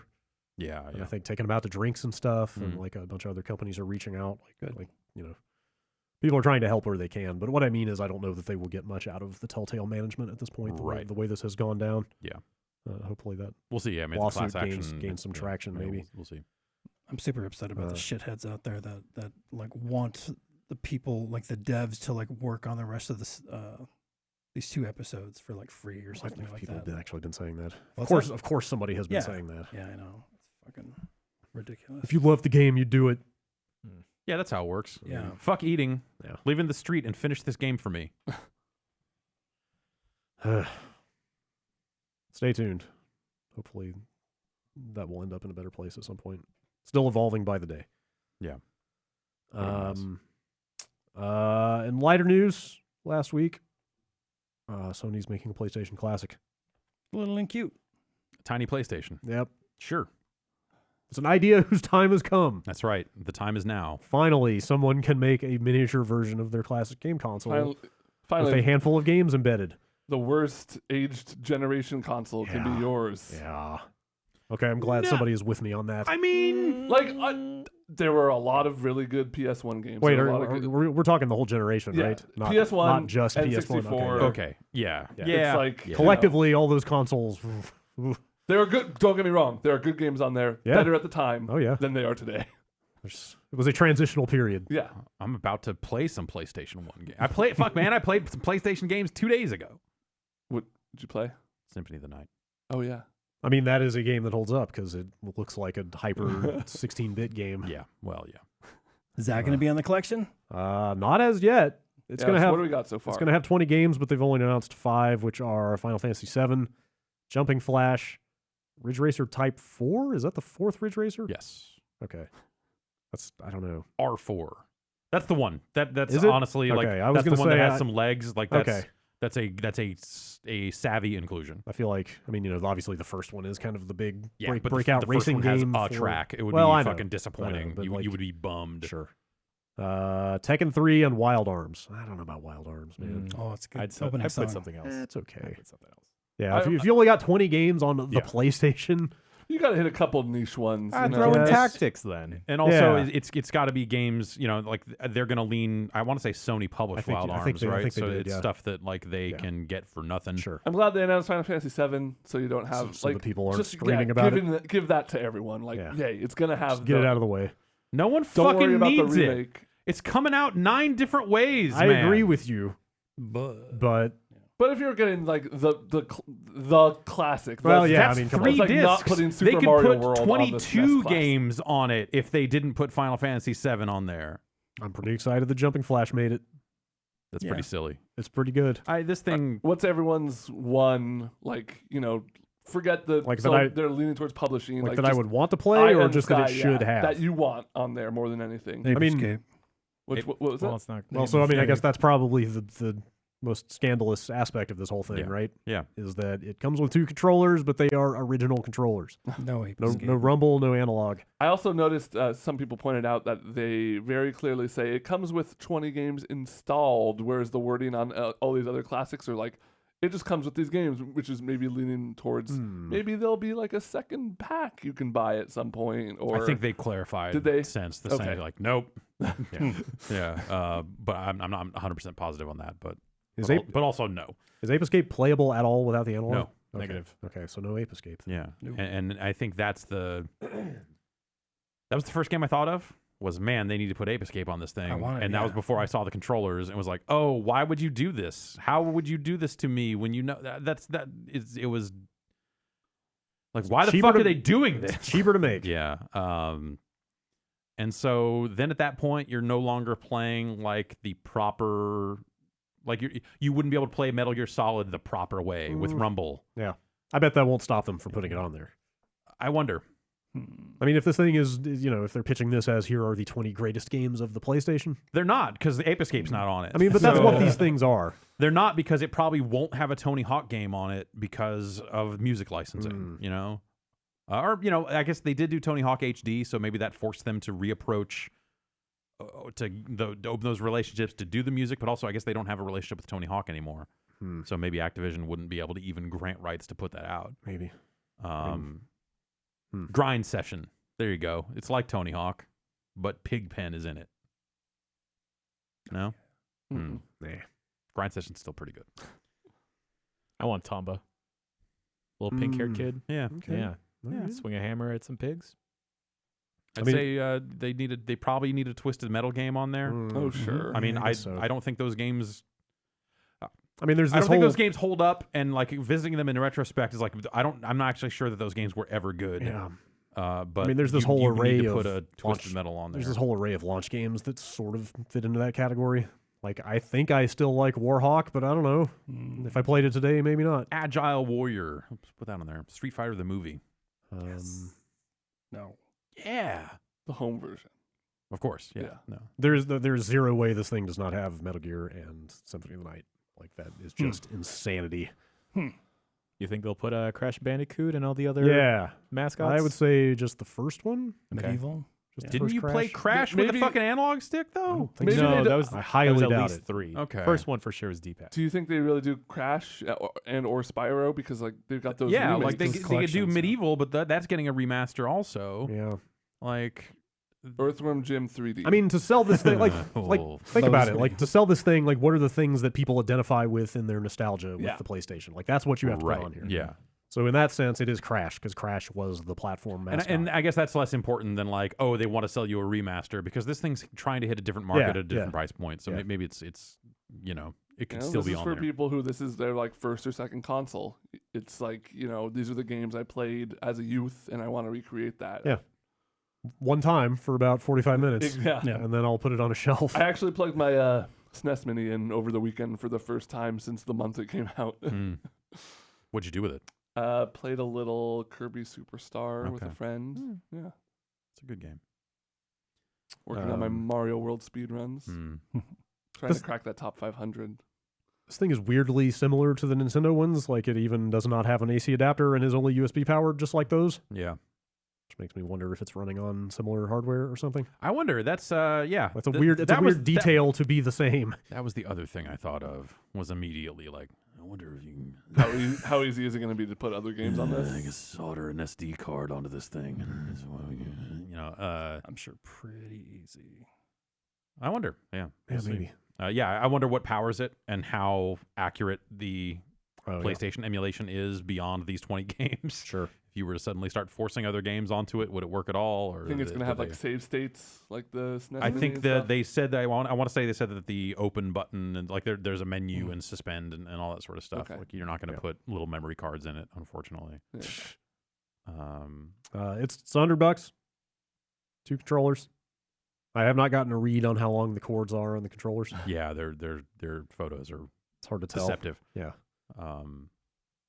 It looks all right. I don't. It's I don't fine. Yeah, sure. Yeah. They should do it. It you is, know, like, it is worked for- exactly what you think it is. yes, it worked for Nintendo quite well. Yeah. Sony should do it. They have Yeah. a catalog that warrants doing it. Sure. I think they said it's going to spit out up to 720p. Oh. Yeah. All right. That's fine. Which Hmm. you know will look grungy on some TVs, I Yeah. guess.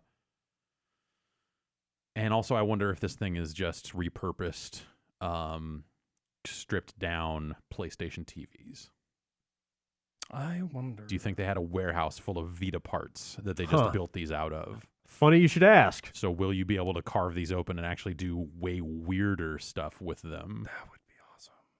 So those PlayStation TVs are pretty powerful.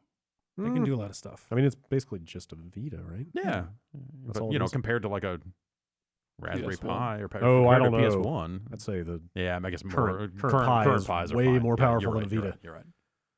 Speaking of Vita, Vita's got graphics hardware that anyway, whatever. Yeah. Pi's got a This GPU. discussion is not worth it. Yeah, no, you guys are arguing about Raspberry Pi versus PlayStation Vita right now. You need to pull back. Yeah. You fucking pull up from this. It's just not. All right, it's 2 hours. I mean, Let's they're get both, into it. They're both ARM based, but the current Pi is MIP quad core. mapping is there's going to be a I believe the current Pi is a quad core, so it is like way more modern. But, yeah. Well, the Vita Anyway. plays. That. dude, they're not even Persona. fucking making the Vita anymore. No, They They're should. not Yeah. even going to be shipping the Vita as of next year. Exactly, because they're fucking stripping all the parts out of whatever they had left and putting them into these PlayStations. It's going to make our annual, will they say the word Vita on the E3 stage bet a lot easier. Yeah. Yeah, that has been reported in the Japanese press that Sony will cease shipments of the PlayStation Vita in Japan next year. And they've already stopped in the U.S., right? No, Yeah, they had already started tapering, or they made some They announcement about the announced, U.S. yeah. Specifically. That, I don't that think they wasn't- had that didn't- officially stopped shipping it though. Well, they unofficially sure did. And then you There's- see all these like stuff like the Kickstarters pulling back Yeah, on their Vita well, versions of games. There was all that weird stuff around, like slowing down or stopping manufacturing of physical games and weird stuff. That's like what that. it was. Yeah, Yeah, they were yeah. pulling back from physical games. Yeah, but then not- I want to say in the U.S. even maybe the Vita hardware they were already kind of like maybe they hadn't gotten out there and said that, but Yeah. Also, a Sony executive in Japan, Hiroyuki Oda, said, "I'd like you to consider that there is no PlayStation Vita successor hardware." I've been considering that for some time now. Yeah, yeah. Didn't need. I mean, thank you for clarifying. I think that's based on Thank you for your understanding. Kotaku's translation. As for a portable game machine, there are no plans for anything after the PlayStation Vita. So Yep. There you go. Doesn't Phones. Yeah, phones. Yeah, they're doing a lot of. That PlayStation phone, bring it back. No. Is it called crossplay? I guess I thought, like screen mirroring type stuff, where you're streaming to Right. a phone. Yeah. What the fuck is it called? I don't know. Yes. But Like yes, there are Remote play. remote play. There we Yes. go. Thank you. But I'm thinking even more just like gotcha games and stuff that people are playing those now, and Also- not so much the Vita. Also the in Switch. Japan. did you know you can't remote play still to an iPad? Like you still have to have like a Sony branded phone or tablet to remote play. Huh. It's fucking insane. I thought you could remote play with the On the- app that they have. on the PC. You can. Yeah, There's on on the PC PC. and Mac they put the app out, Okay. but on a non-Sony branded mobile device you cannot, which seems Really? completely insane. I tried to do it a week ago. Okay. Yeah. There are like third-party apps for like $5-10 out there Yeah. that claim to do it, but Yeah. I don't know. It's insane that they would not get that working. Well, yeah. It's you know. I mean, that's the old Sony philosophy of everything in our like ecosystem. You know, like we're Right. making our own shitty memory card format that you have Yeah. to buy for everything. and it's way more expensive than all the other ones. Congratulations. Yeah. The Vita, man. I feel like out of the gate, the Vita didn't seem like a great device. Yeah. It never did it. I like. I remember playing that I like the Uncharted. tech behind it. I don't like the Yeah. controls, and I don't like the feel of it. The back the touch light, was always that was wonky. weird. But, ultimately, it was just the library that didn't do it for me. Yeah, it felt like out of the gate they were not committing resources to it. Like, you know, it was like, hey, here's an Uncharted game by a different team, Yeah. different level of quality, different quality of product. Like, Do you know, not it was want. never like that game was Do not not want. great. And so they never brought their medium-sized guns, let alone their big guns, to the Vita. They're they brought their franchises from different studios, and you know, third parties were pretty mixed on it. It's like the difference. People go like, "Oh, well, if you like the Switch, let me tell you about the Vita." It's like, well, fucking, how about this? Fucking, the Switch gets top tier development resources and developers from Nintendo. It's not like the thing they're doing on the side while the full console makes money. Yeah. So, like, the Switch works because Nintendo was devoted to. I mean, the best thing the Vita did in a pre-Switch world was the indie crossplay stuff. Yeah, totally. like that was cool. All these you know? indie games coming out, like, oh, you play them on your PS4, cloud save, and then play it on the Vita, same Yeah, save. A lot of great but- games that were available across multiple platforms came to the Vita. You know, you could certainly have a good time there. But then it turned out to be not a powerful enough platform to run half that stuff. Yeah. You know, like games had shitty load times or yeah. crappy frame rates, whatever. Or would have required, you know, like optimization in a way that like these developers were not necessarily resourced to do. Like Spelunky was okay on Vita, but it was not as good as other versions. Anyway, Bye, Vita. later Vita. Hello, I PlayStation own- It's TV. been real. I own two Vitas and at least 2 PlayStation TVs. That's too much. I couldn't tell you where any of them are. Really? Yeah. Oh, I've got a drawer with all that stuff. I got a shelf with all my physical games on it. But yeah, I don't know. Where you got your UMDs? There's a milk crate, like a milk crate full of them in the same room down there below. How many concerts do you have? I've got Puddle of Mud. Mm-hmm. That might be it. That's the only one I can think of. Yeah. Oh, I have Snoop Dogg's Smoke Fest. Oh, Yeah. didn't know they did that. Mm-hmm. Oh, that was nice of them. All right. The last of 3 Sony-related stories for the week. PlayStation Now got good all of a sudden because now you can download the games and play them locally instead of streaming them. I want to check that out. Yeah. That got me to out of nowhere. Yeah, they got me to re-up just to check that out. Yeah. At the time, actually, you weren't able to download stuff. It sounds but like I it's wanna check rolling out again. over the next few days. Yeah. But yeah. Yeah, I mean, after Game Pass kind of said, hey, how about instead of streaming these games, you just download them. Yeah. Game doing Pass the has same been really good to me. You know, it's nice checking out these games that I probably wouldn't pay full price for. You know, just to boot up for a little while and play with my son or whatever. And the PlayStation library is completely different. So it's nice having an additional set of hundreds of titles. Have they said to just yeah, check like out. how many games is it now that you can? Because it's like most of the PS4 stuff, and then is it like the PS2 stuff I as believe well? that's the case. Yeah, because obviously you wouldn't be able to run those PS3 games locally. Sure. I mean, I would have said that about PS2 up until relatively recently, but they Well, they've did been the work selling those there. PS2 exactly games for a long time. Yeah, But, but right up until they I tried did to- that, I was like, oh, well. I tried to look. Unfortunately, the PlayStation Now site makes it damn near impossible to figure out what's what because it's just a gigantic text list of games by alphabetical order, and you can't filter by platform. It's a billion and stuff. like $5 PS3 games that are just like you just have to kind of like glance over it to try to find what the recent PS4 games are. So I don't know exactly how many there are. Like Bloodborne is the one they keep kind of pushing to the top of all their promo materials for this. So you get that. Yeah, it's cool. It's cool to see. I didn't expect them to hit parity with Game Pass this fast. So I wonder if that is some of the stuff, we talked about firmware 6.0 last week and how it has no forward-facing features, but I wonder if there was work done in there to facilitate the idea of not fully owning a game in this way. Because I think you'll have to connect to the internet every few days to keep these games working. Yeah, makes sense. And you can similar to the Switch I still wouldn't NES call stuff. it parity with like Game Pass. Well, I mean, you're still not getting like first party. Oh yeah. No, you're right. I just meant on the tech end, like you can at least download the games and play them like you own them, right? Like you can on Game Pass. But yeah, you're right. I mean, that's obviously way just better. like my bumper sticker says, "Play it like you own it." No. Yep. Mine too. Anybody sign up for Nintendo Switch Online? Sure. I Yeah. did. How's that treating you? I played baseball for an hour. Yeah. I feel like I got my money's worth. Okay. Yeah. Yeah. What is it? It was like there's a 7-day trial. $2 a month? No, $1.65 a month. $4 per month if you go like per month. But I did like a 3-month deal. I forgot how much it was, like $10 or something. Yeah. But Jeff, you messed with it yet? Nope. Didn't sign up. Yeah, I have not yet either. I figure.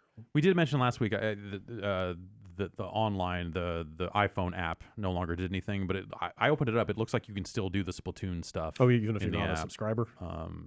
I guess I don't know for sure because I didn't actually follow through and try to do it, but at least the stuff for, hey, order this clothing and send it to my game.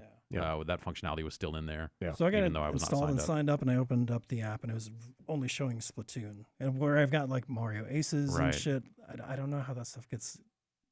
I don't know how it works. I don't know if those other games ever had support for this. I think there's a standard voice chat because when you go into Splatoon, it's just the stuff for, hey, buy a game or buy clothing and send it into the game. Okay. It's just that functionality. So I think the voice chat stuff is largely separate. Okay. Well, I guess you're supposed to be able to send invites or something, right? Yeah.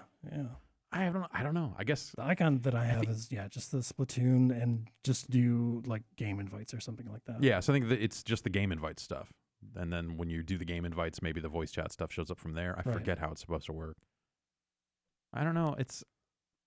There will come a time where I will sign up for that thing because they will eventually do something that I want to do. I mean, for me, it's when Smash comes out, and I feel like a lot of people probably. Yeah, but at this point, like I don't see a reason to pay them for this. I mean, I pull up a bunch of footage the day it came out of people playing NES games. That stuff seems to work very well, very snappy. I do like the idea of like if you're online with someone playing an NES game, you can control a little cursor and clap for them when they die. Yeah. Or just pretty good. Them. Yeah, keep the cursor over the guy. Yeah, like that seems like a really stupid inclusion that I'm absolutely behind. I hear good things about the quality of the emulation of those games. Seems all right. Supposedly. Sounds like it is not entirely dissimilar to the emulation built for the NES Classic in a variety of ways. Yeah. So anyway, I bring all this up because it took less than 24 hours, let's say, for the people working on busting open the Switch to start side-loading other NES games into that thing. Yeah. Oops. There's footage out there of... They're straight up Battletoads. NES files. .NES files. Yeah. Which I didn't realize is a like homebrew emulator format. Well, so who created that? You can name the file whatever the fuck you want, but the INES headers, the format of those headers was created by an emulator author. So they have put games onto the Virtual Console before. This was Frank Svaldi gave a talk about this GDC, saying like, hey, Nintendo totally downloaded their own game from the internet and sold it to you. Yeah. Which is more or less, because they wouldn't put those headers on their own game if they dumped it themselves, right? Yeah. Probably not. Yeah. Maybe. Probably not. Probably not. Maybe. Probably not. Probably not. Anyway, there's footage out there of people playing Battletoads on this thing and Kirby's Adventure, et cetera, et cetera. Seems like it works fine. One of the hackers, Cappuccino Heck, is the name of the guy. I love Cappuccino Heck's crazy flow, man. You never know where his rhymes are coming from. That's right. Just mad topics. He's been tweeting about this stuff and posting some footage, but he did say, I would highly advise against anyone else doing this, as I've been told there's a lot of data from the app being sent to Nintendo, and that it has a fair few legitimacy checks that occur at random. So, Yeah, if you're like, doing any of this Switch hacking stuff on something that your own actual account and information and maybe even payment information is tied to seems really dumb. yeah, that would be insane. Unless you're okay with potentially getting banned from Nintendo's platform, which might, who knows, maybe that would take your ability to play your purchased digital games with it. Like there are risks there. So, yeah. So maybe don't do that. Maybe just watch other people do it. Hey, if you're looking for ways to play NES games, you're in luck. Yeah. There are a lot of them. It exists. That don't involve doing any of this shit. Yeah. Last story, Rockstar has put out an announcement about the online mode of Red Dead Redemption 2. You ready for this? Shark cards. It's called Red Dead Online. Oh my god. I know, right? RDO is back. Take that, Spotify. RDO Speedwagon. I'm pretty sure they did this with GTA 5 also. It is Yes. launching a couple weeks after the game, Yeah. Yep. essentially. And even then, it was super Yeah, broken. remember Yeah, we the on launch that's day that right. thing was fucking busted. That's right. We did a stream because it came out later. But yeah, the long and the short of it is that Red Dead Redemption 2 will just be a single-player game when it comes out on October 26th. Also, Red Dead Online will be launching as a beta, is what they're saying. It will launch in November 2018 as a public beta, is how they're describing it. Okay. So prepare for it to be busted. Well, man, I'm ready. I've seen a lot of pre-order bonuses where you get a bunch of like Grand Theft Auto Online in-game currency. Currency? What are they calling the currency? I have no I fucking wonder, idea. I wonder if but they will be shark No, cards. that's the thing. It's you're buying Red Dead but getting Right. GTA stuff. Oh, Yeah. not currency for the new online. No, It's the old one. the old one. Weird. I still can't believe that thing is as popular as it is. That would be an incentive for people, but apparently. Yeah, it's. Yep. Anyway, yeah, they didn't say a whole lot about what that mode is. Mostly just that, hey, don't expect it at launch. They say Red Dead Online is an evolution of the classic multiplayer experience in the original Red Dead Redemption, blending narrative with competitive and cooperative gameplay in fun new ways. So, there you go.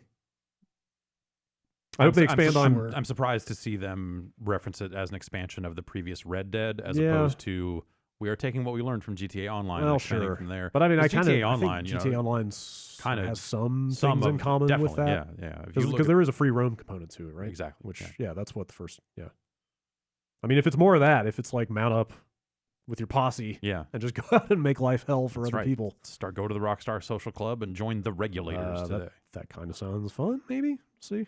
I don't know. I want to shoot my pistol in the air and yell at Yahoo with my friends. Okay. I think you can do that. Great. Any weekend in Oakland, you can do that. It's true. Every day. every you know. every Yeah. day. You don't need no online subscription.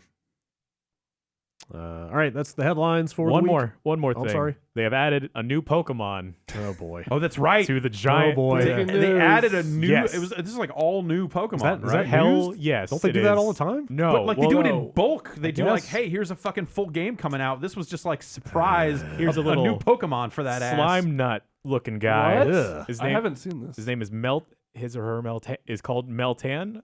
Don't say slime nut out loud ever again. Yeah. Okay. Yeah, It's yeah. a little metallic. Oh, it's Yeah. 100% a slime nut.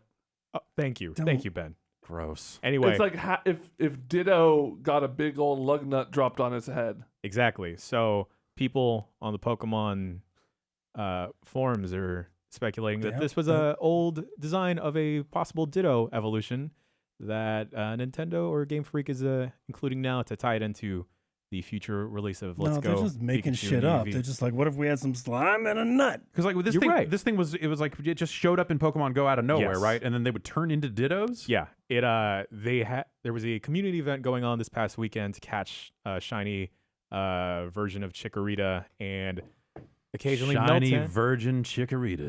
version. Oh, okay. And Those are different raids Okay. those are different raids. Yeah, Never I don't hang out with those groups. Conducted in basements mostly. Okay. or frat houses. But yeah, I was all right, I'm out. running around Golden Gate Park, and then this little nut head popped up on my map. Yeah. And then you found a Pokemon. And then I found a Pokemon, and the next thing I know, a swarm of like 10 other people are like running. It's like, did it despawn? Is it still here? I see it. Oh, there's the little nut guy. There's the little nut guy. Get that nut guy. And then you ran. Yeah, Yeah. And then I ran away. Yeah. And then it evolved or it transformed into a Ditto. But Was it disappointing that it transformed into a Ditto? yeah, I wanted to. Yeah. You want to hang on to it. Yeah. Be like, look at this crazy guy. Want to collect a crap ton of them and transfer them away because Pokemon don't really matter, you know? Yeah, that's right. Yeah, at least in Pokemon Go. No, yeah, it's like horse trading, but with not horses, Yeah. but sometimes horses. Sometimes horses. Yeah. Yeah, it kind of looks like a ghost, kind of looks like a slime. Who knows what it is? Who could say? Slime nut. Here's IGN on the front page of Mixer streaming Forza Horizon 4. Now I have to question their motives. Getting mad and getting that influence. I was going to run a stream over the weekend. I just was busy. So instead I left the browser open watching one of those influence farm streams. Okay. And That works too. earned a bunch of influence that way. Yeah. But yeah, I will need to test that out Yeah, at some sure, point. So I sure. am going to fucking stream it on Yeah, Mixer. I think that's hilarious. The reason I went to Mixer is you mentioned during the break that Phil Spencer was just out there on Twitter saying he has a special announcement There's some kind of announcement because they do their on their Inside Xbox Xbox show. stream, which is happening right now. yeah. It was It should It be. was going to start at 1, so I don't know. Or it may have ended already, but I don't see anything about a special announcement. They've been doing this show for a little bit, but I feel like they have not done an amazing. Yeah, I don't know. Yeah. It's- If they announced anything newsworthy, I'm not seeing it. I'm just scrolling through Twitter to see it, and it's a show with a length to it, so it might be that they. Here's Major Nelson Ender saying, besides Forza Horizon 4, this episode will feature news on Fortnite, Xbox Game Pass, a system update, avatars, and a special appearance by Phil Spencer with a couple of his own announcements. Okay. So Maybe nothing huge then. Yeah, I don't know. We'll never know. We'll never Yeah. know. Nope. That's right, because we're going to break and we're never coming back.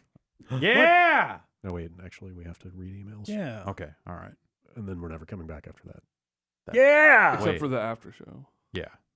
Yeah. Okay, but after that, Yeah. We'll be back next Tuesday next with another Tuesday. episode of the show. Huh. We don't- Okay. We kind of Really do we'll it. do the keep- outro. Okay, We do we'll it every keep week. Workshopping this. Yeah. We'll figure it out. Okay.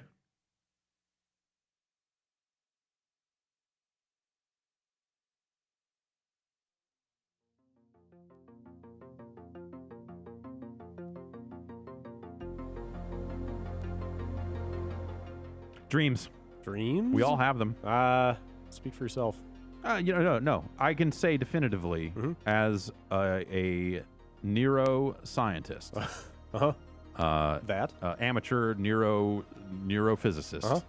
What can you tell me? Everyone has dreams. Oh. Even if you don't remember even them. me? Yeah, even you. They're rattling around in there somewhere? They're in there somewhere, Huh. and you just need to get them out. You need to turn them into a reality. So should I ever discover them, what do I do with them? Get to Squarespace. Yeah? Because Squarespace can turn those dreams into reality. Whoa. They've made it easier than ever to launch your passion project. Uh-huh. Whatever it is, whatever you got cooking up there. Oh, gosh. In that dome of yours. Yeah, up in you your don't- dome piece. You don't want to know. Up in your head wagon. That's not a thing. Whether you're looking to start a new business, showcase your work, publish content, sell products, whatever you got, Squarespace is the tool for you.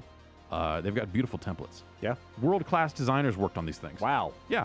World-class. Award-winning. Yeah, not like regional. This isn't like summer stock theater designers. Known globally. That's right. Globally known. Uh-huh. Globally classed.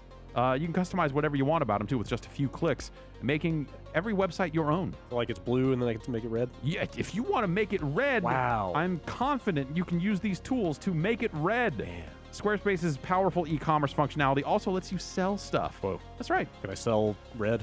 If you've got red for sale, brother, You guys like colors? I love colors. These colors are priced to move. I don't see most of them, but I'm told they're great.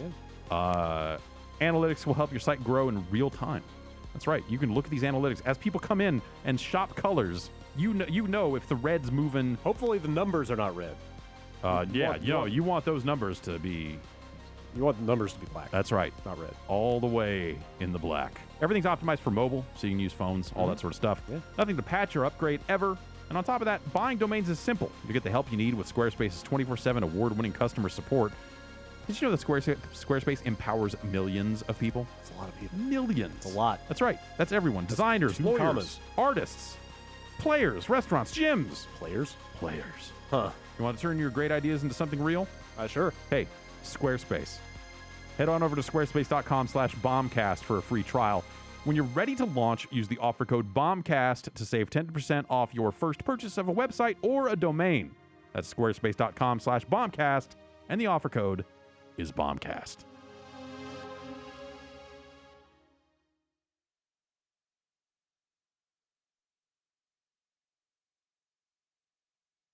Emails. Oh, Ah! yeah. Those mails. Great. I love checking my email. I'm always checking it. That's right. We're big on email around here. Yeah, no, that's the preferred Huge. way for me to I've been waiting for this all day. not Okay. get back to people. I have got a fine assortment of emails to read for you. Sent to bombcast@giantbomb.com. Anyone that's covered in chocolate. Can't help you there, sorry. Give me a What kind of an assortment is it if you don't have one that's covered in chocolate? Bring your own fountain next time if you want to dip. You should get a chocolate fondue fountain Some for the email middle of this fondue table. here. Yeah.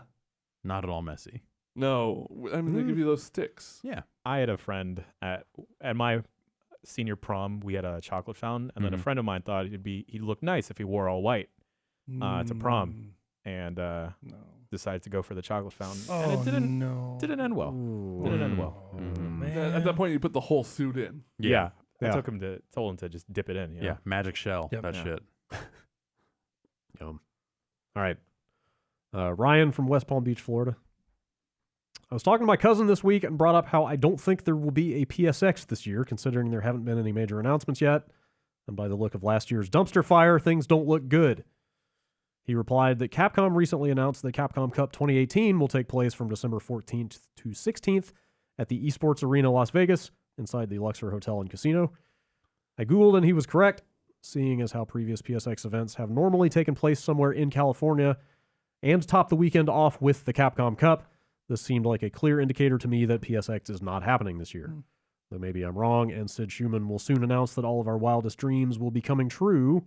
Any thoughts? They're waiting for that name change to Make Come sure they out. can pull it off yeah. before they announce this massive event. Yeah, I mean, don't the Game Awards typically happen in the same city and same weekend Do they? I think as, that was as just that one PSX? time. Yeah. Okay, it was just the one. Okay, I thought that was always. What's the story with the Game Awards this year? They're happening. I don't know when or anything like that, but they are doing them. They're ready to curse somebody with the Trending Gamer Award. No. December 6th. It's you. Oh no! I start disappearing like Marty McFly. Yeah. December 6th for the Game Awards in Los Angeles. Like a racist Okay. Marty McFly. Yeah. So, I mean, there's no law that PSX has to be attached to either of those events. No, but like it's But- it's to those events benefit usually to be like, oh, we're like people like the industry is already in town for this other thing, Yeah. and so we're doing this, or Yeah. vice versa, Yeah. So yeah, I don't think there's going to be PSX this year. Maybe not. Haven't they always announced it pretty close though? I feel like it always was. I don't remember actually, Hmm. but yeah, there's certainly still time to announce one. But Christopher writes in. How do you feel about Telltale's legacy? They might have pushed game after game out the door on the same old engine, but there's never been a bigger time for story games. You've got your games made by ex-Telltale devs like Firewatch and Oxenfree. Life is Strange and Until Dawn did pretty much the same thing as Telltale. You've got your big AAA Sony first-party games like Last of Us, Spider-Man, and God of War that try their hardest to have an emotional story, with Last of Us and God of War even reusing the parent-child dynamic from The Walking Dead. Yeah, that one's maybe a little bit of a stretch. And of course, there's never a lack of traditional retro point-and-click adventure games out on the PC. Telltale might have perished, but I don't think the type of game they made is going anywhere. I think you could make the argument that Telltale putting such a focus on story maybe kind of woke up some people to the concept of like, hey, maybe there is an audience out there for story in games. Yeah, sure. At a slightly deeper level than there had been before. You mean in bigger games, like in yeah. the big budget stuff? Sure. Yeah. But that some of that seems like a bit of a stretch. Yeah. Yeah, I don't know. I feel like their legacy is, hey, that Walking Dead game was cool. And they found a way to make the adventure game viable again there for a little Oh yeah, while. it's way bigger than one game for sure. Like I don't know, Life but is good, like- Strange is that. I mean, like there are other developers now basically doing what Telltale did. Yeah, which is doing what, Sierra was doing. No, That's- it's not the same kind of game at all. Yeah. Like that's Not that's at kind all, of that's but, the like- that's where the split is. The Walking Dead is even different than what Telltale was doing before that. Right. Yeah. I feel like the stuff they did before Walking Dead, that was the stuff that you look at and go like, oh, they're clearly ex-Lucas devs doing like Scum Engine games without the Scum Engine. Yeah. I don't know. I just feel like adventure. I mean, I'm not an adventure game guy, so I'm probably less keyed in. But it just 90s adventure games nothing were really just about there. managing an inventory full of shit and using it on other shit. Like that was like the hear gameplay. goofy jokes. Right. Yeah. Right. Use item on item, listen to, and hopefully you get something good out of it. Yeah, like those games almost never had any kind of branching storyline or dialogue choices or any kind of control over the actual narrative. Maniac Mansion, you could pick different kids. Yeah, that's fair. You could drown them in the pool. That's fair. Yeah, no, Walking Dead was the inflection point for Telltale for sure. But yeah, I think that And then, like that was, like the reason people that was because that was what that game had to offer was its story. Yeah. It wasn't like also run to the right and punch dudes. It was, it was. But what if it was? Is what I'm saying. So I'm gonna go back. I'm gonna make my remastered Walking Dead season 1, and we're gonna replace all that story shit with punching zombies. What do you say? Okay. You put in a thing where, like, depending on how you're playing, it spawns more or less zombies at different times. Sure, why not? Yeah, I don't know. You're gonna punch a head off a zombie, and then it's gonna stop, and it's like the whole game's gonna freeze because this low quality audio sample is gonna play. Okay. It's like, the zombie will remember that, and then it'll keep playing. Okay. Is Chicago Ted going to be there? No, we couldn't get the license. No, thanks. I'm good. Ian from Minneapolis. I don't know if I'm pronouncing this right. I noticed Jan was wearing what appeared to be Selvage jeans. Oh, yes. On the Slay the Spire stream the other day. Still wearing them. Still wearing them. Okay. Well, that's. I guess you answered his question. What kind of jeans are you rocking? Are you a raw denim person? And if so, how long have you gone without washing? Oh, Raw denim. raw denim. I used to be super hardcore into it, but then I realized it wasn't financially, viable anymore to drop $500 on a pair of jeans. Yeah, it's a lot. Especially if they break and there's some wear and tear, and it takes just as much to buy or to get them repaired. I used to rock some nudies. Nudies are like the hot selvage denim, and some Ironheart denim, also pretty hefty. Right now, just rocking some basic Uniqlo selvage. Yeah. Yeah, Okay. $30 pair of jeans. That was Pretty what nice. that was what got me back into wearing pants. Like there was a time there where I was just like all shorts all the time, and I'm kind of more of a mix now, I guess. But back into shorts. But then I bought a pair of it was like $200 like raw like Japanese denim. It was like a pair of like Wesks or something, and wore those nonstop Into the ground. Never washed them. Yeah. Do you put them in the freezer and shit like that? Oh, I used to be very weird with Yeah, them. because that's what you're supposed to do, right? It's like, oh, that kills all the bacteria and gets the smell out of them. Don't ever wash them. Or like I have a friend that's super into denim still, and he will jump into the ocean to wash them and make sure the fades are super sick. Okay. Yeah. Yeah. He'll freeze them. He'll have them stand up on their own. Yeah. To dry properly. That's too much. It's a weird world. Yeah. Yeah. What is so raw about the denim? I like the fat. It's not cooked. Oh, okay. Yeah, exactly. It's not food safe. Yeah. It's farm to table denim. I see. Kinda. Yeah. Yeah. Like it's less processed. Like that's the idea. It's like it's one piece, right? Yes. Yeah. Instead of like, plus they don't manufacture as many selvage jeans as they would normal jeans. Small batch. Small batch. farm to table jeans. That's exactly what they are. Rack free. I liked that. I liked the 1 or 2 pairs of jeans I bought around that time. Yeah. And then they got holes in the pockets and the holes, they just started wearing in a way that was like, eh. And then after a while, you start smelling yourself, and you realize you can't sit on your own bed in your own selvage jeans. My jeans never got, granted, I, was playing video games and running websites for a living the whole time I was wearing those pants. So I wasn't out there, But you necessarily accidentally spill some like stuff on the jeans. Yeah, I guess so. I guess some stuff would happen. But I just kind of went with it and I never did anything with them. I never washed them. I never put them in the freezer or anything like that. And I would smell them occasionally and go, these seem okay still. Yeah. And it ended up working out. But if they pass a smell test, I think they're fine. yeah, I don't know. Yeah. I bought a pair of jeans for like $24 at the fucking Target, and they're fine. Yeah. Target's stepping up their clothing game. Pants is all the same. I accidentally put a pen without the cap on in my pants, and the blue ink broke, and when I took my pants off, my leg was blue. I thought I had a giant bruise, but no, just an ink stain. Still haven't washed them, so the ink stain is still on my pants. It happens. Like a Rorschach test. Gives you character. Yeah. Lucas writes in, today the internet in the form of the Twitter account of Seth Rogen, also known as the poor man's Jeff Bakalar, has taught me that in Duck Hunt, the second NES controller can be used to control the duck. This revelation rendered me speechless for about 5 seconds, as I have never even heard of such a possibility. Are there any other notable and surprising options in other well-known video games that you didn't know about for a long time? Or maybe there was a feature you discovered which was not so apparent to other players. This shit was in the instruction manual. How Was the it? fuck did people not know this? Who read the manual? Who read the manual? What the? I did. Just plain devil's advocate, Jeff. Settle down. Also, it's like my generation. It's people who didn't have the NES 'Cause you're and only know bootlegging. Duck Hunt as like a You don't frame have of the reference. manual. You don't know about the styrofoam shit at the bottom of those boxes. What? Exactly. Yeah, there's a little brick of styrofoam. I found out that you could use the second controller playing Gyromite Yeah. to raise and lower the things instead of even fucking using Rob.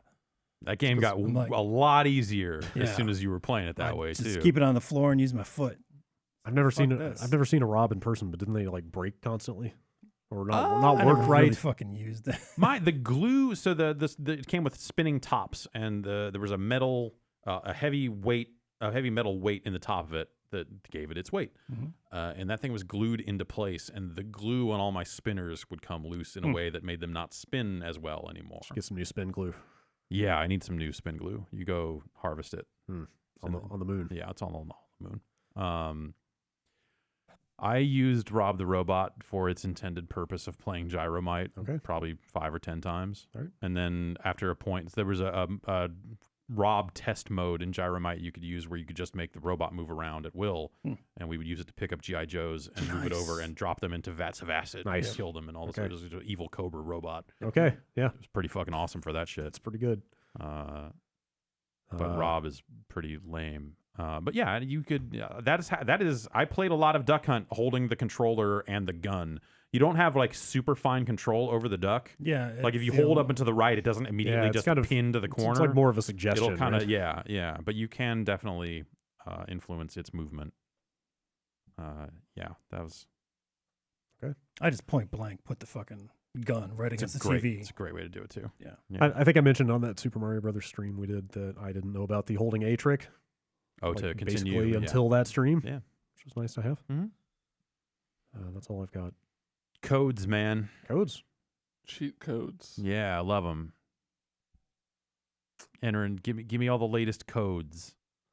I'm buying this magazine. Over 1,001 codes. What? I don't even have 1,001 games, but I need these codes. 400 of them are for, like fucking Super Star Wars. Shit. Yeah. Okay. All stage continues. Yeah. Sean from Secret, Indiana. It's way better than the real The Indiana. 51st state. Yeah.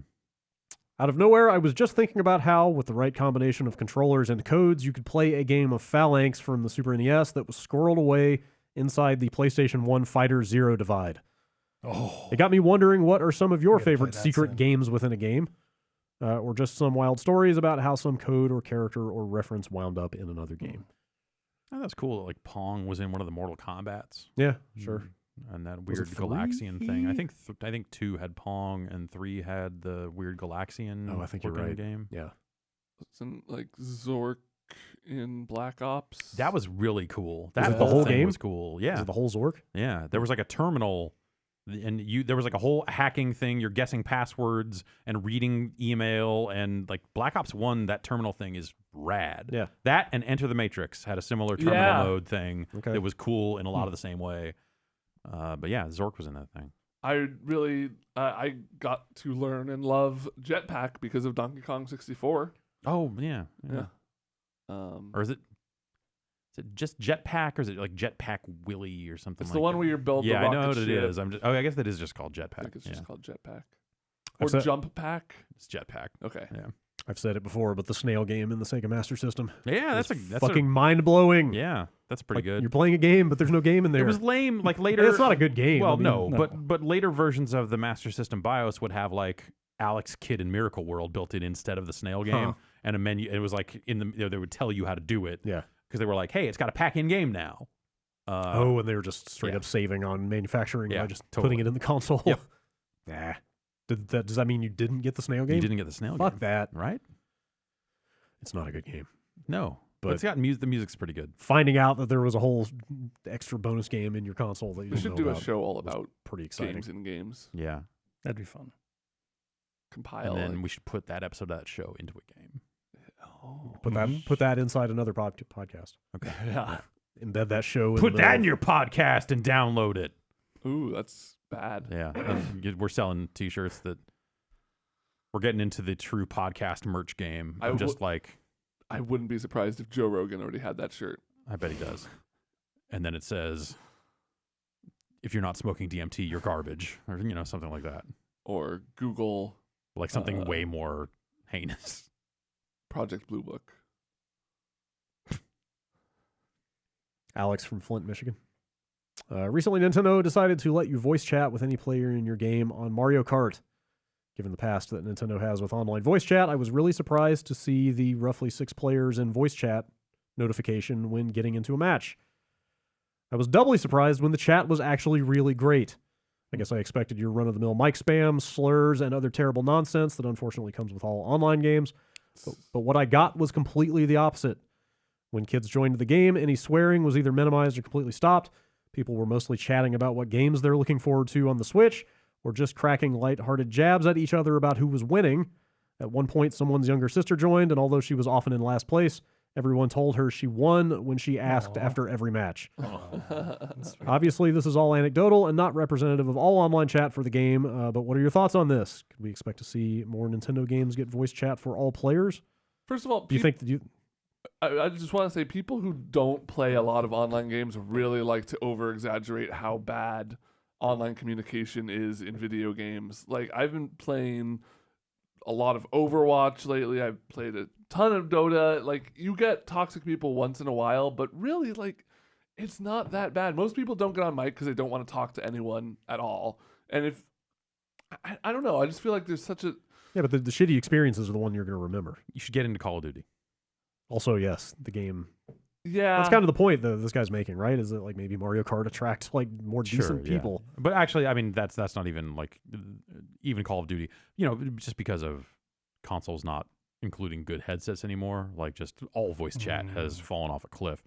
But I feel like anything I hear in a Call of Duty game anymore is someone with a mic that is on all the time, just latched or what. I don't know what the fuck they're. They have a fan nearby that keeps breaking the gate on it or whatever.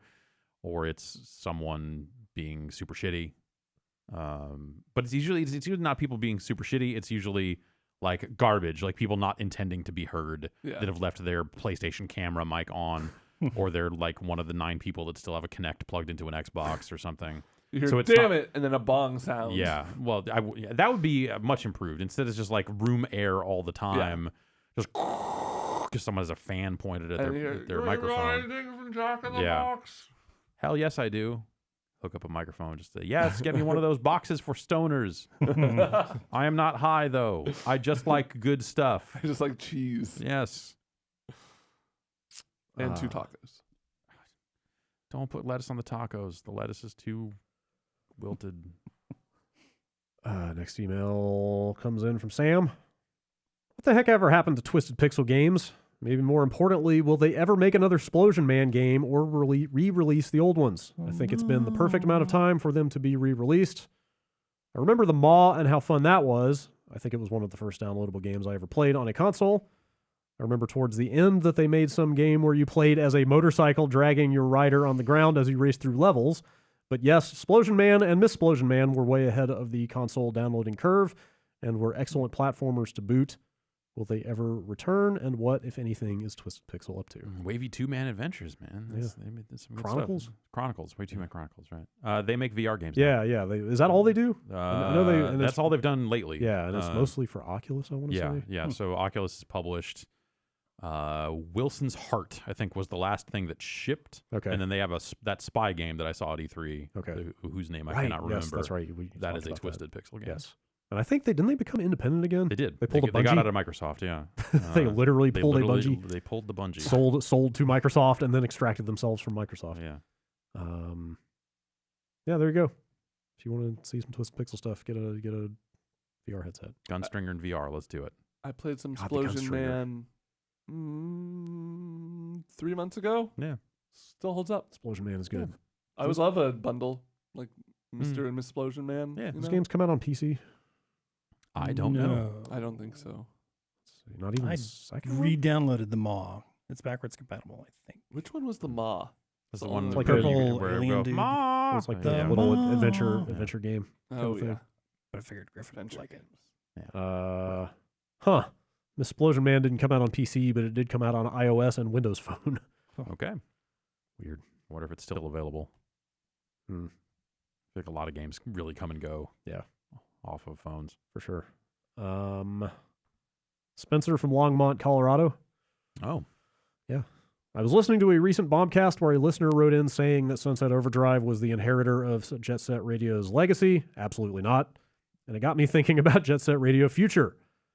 Is it just me, or is Future somewhat ignored? It's still one of my favorite games of all time, but I feel like it's seen as an inferior and or disappointing sequel. Is that basically the consensus as far as you've seen? Is that your own opinion on the matter?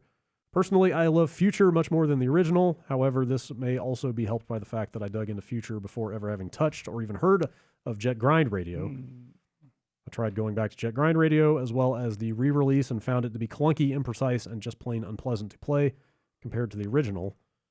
Are there any games that you feel the same way about? In other words, entries in the series that are seen as inferior but you love better than the others? Jet Set Radio was like almost immediately old in a way because of just the way it controlled, the way it played, all the other stuff was a lot of it was facilitated by the Dreamcast only having one analog stick.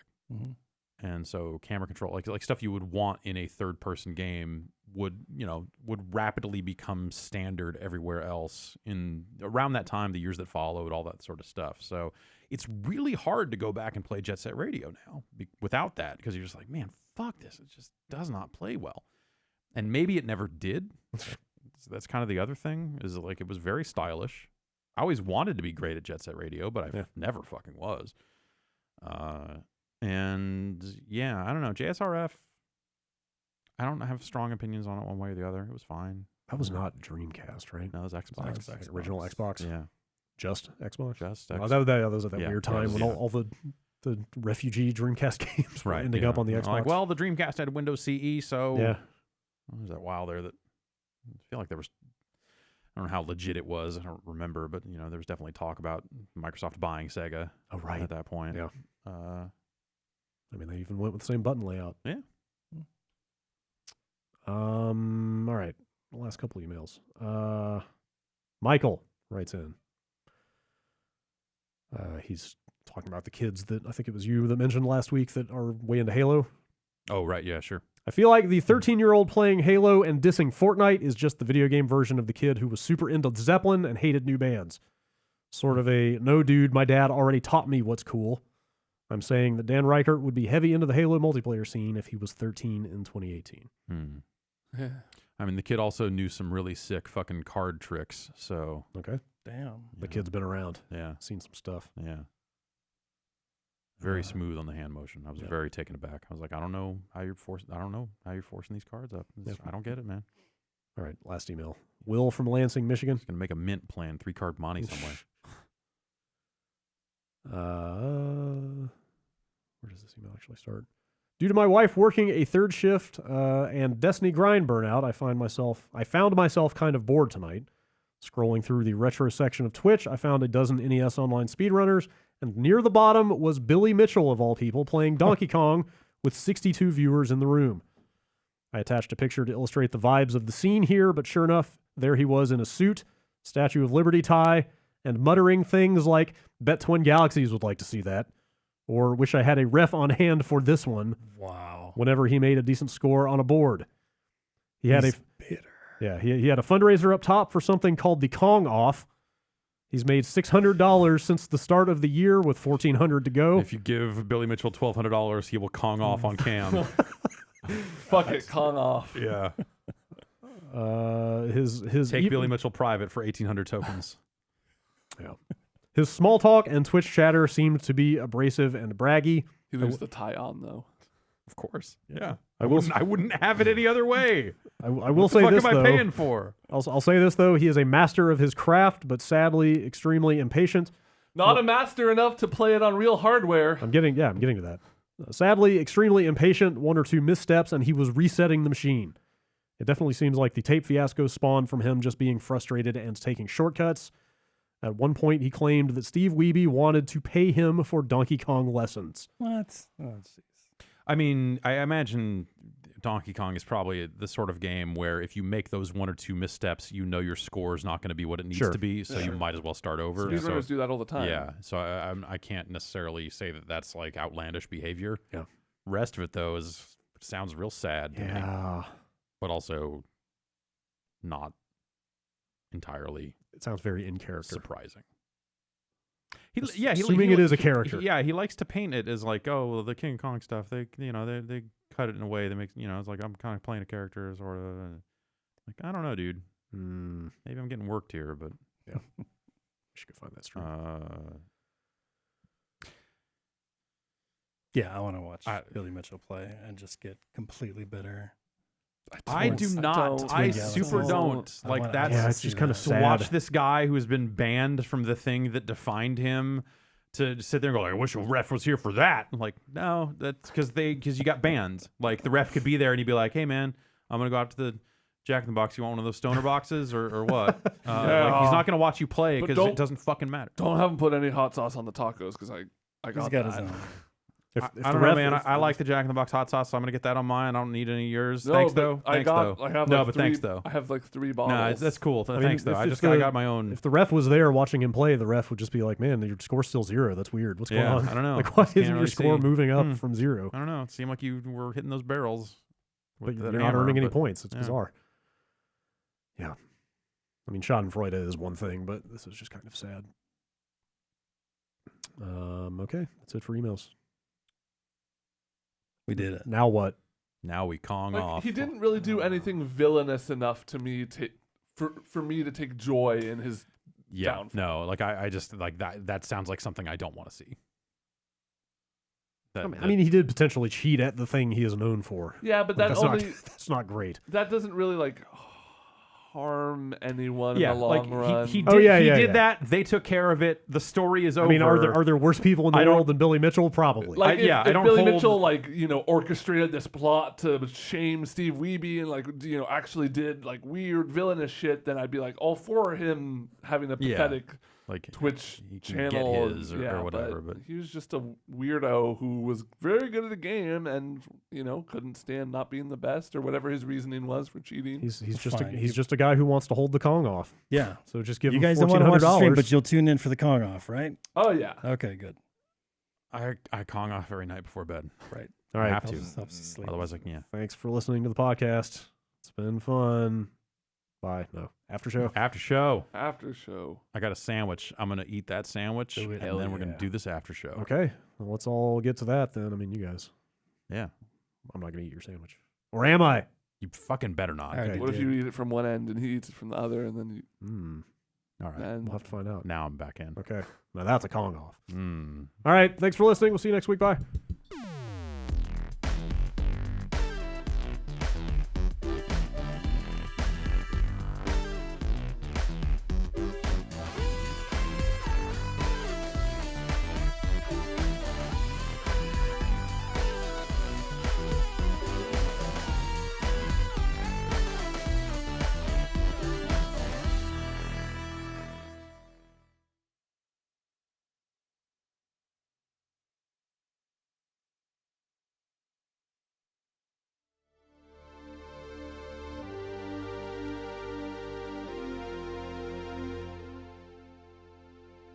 Support for today's show comes to you in part from Starbucks Double Shot. That's right, Starbucks Double Shot starts with bold Starbucks coffee and is blended with milk for a smooth, creamy, delicious flavor.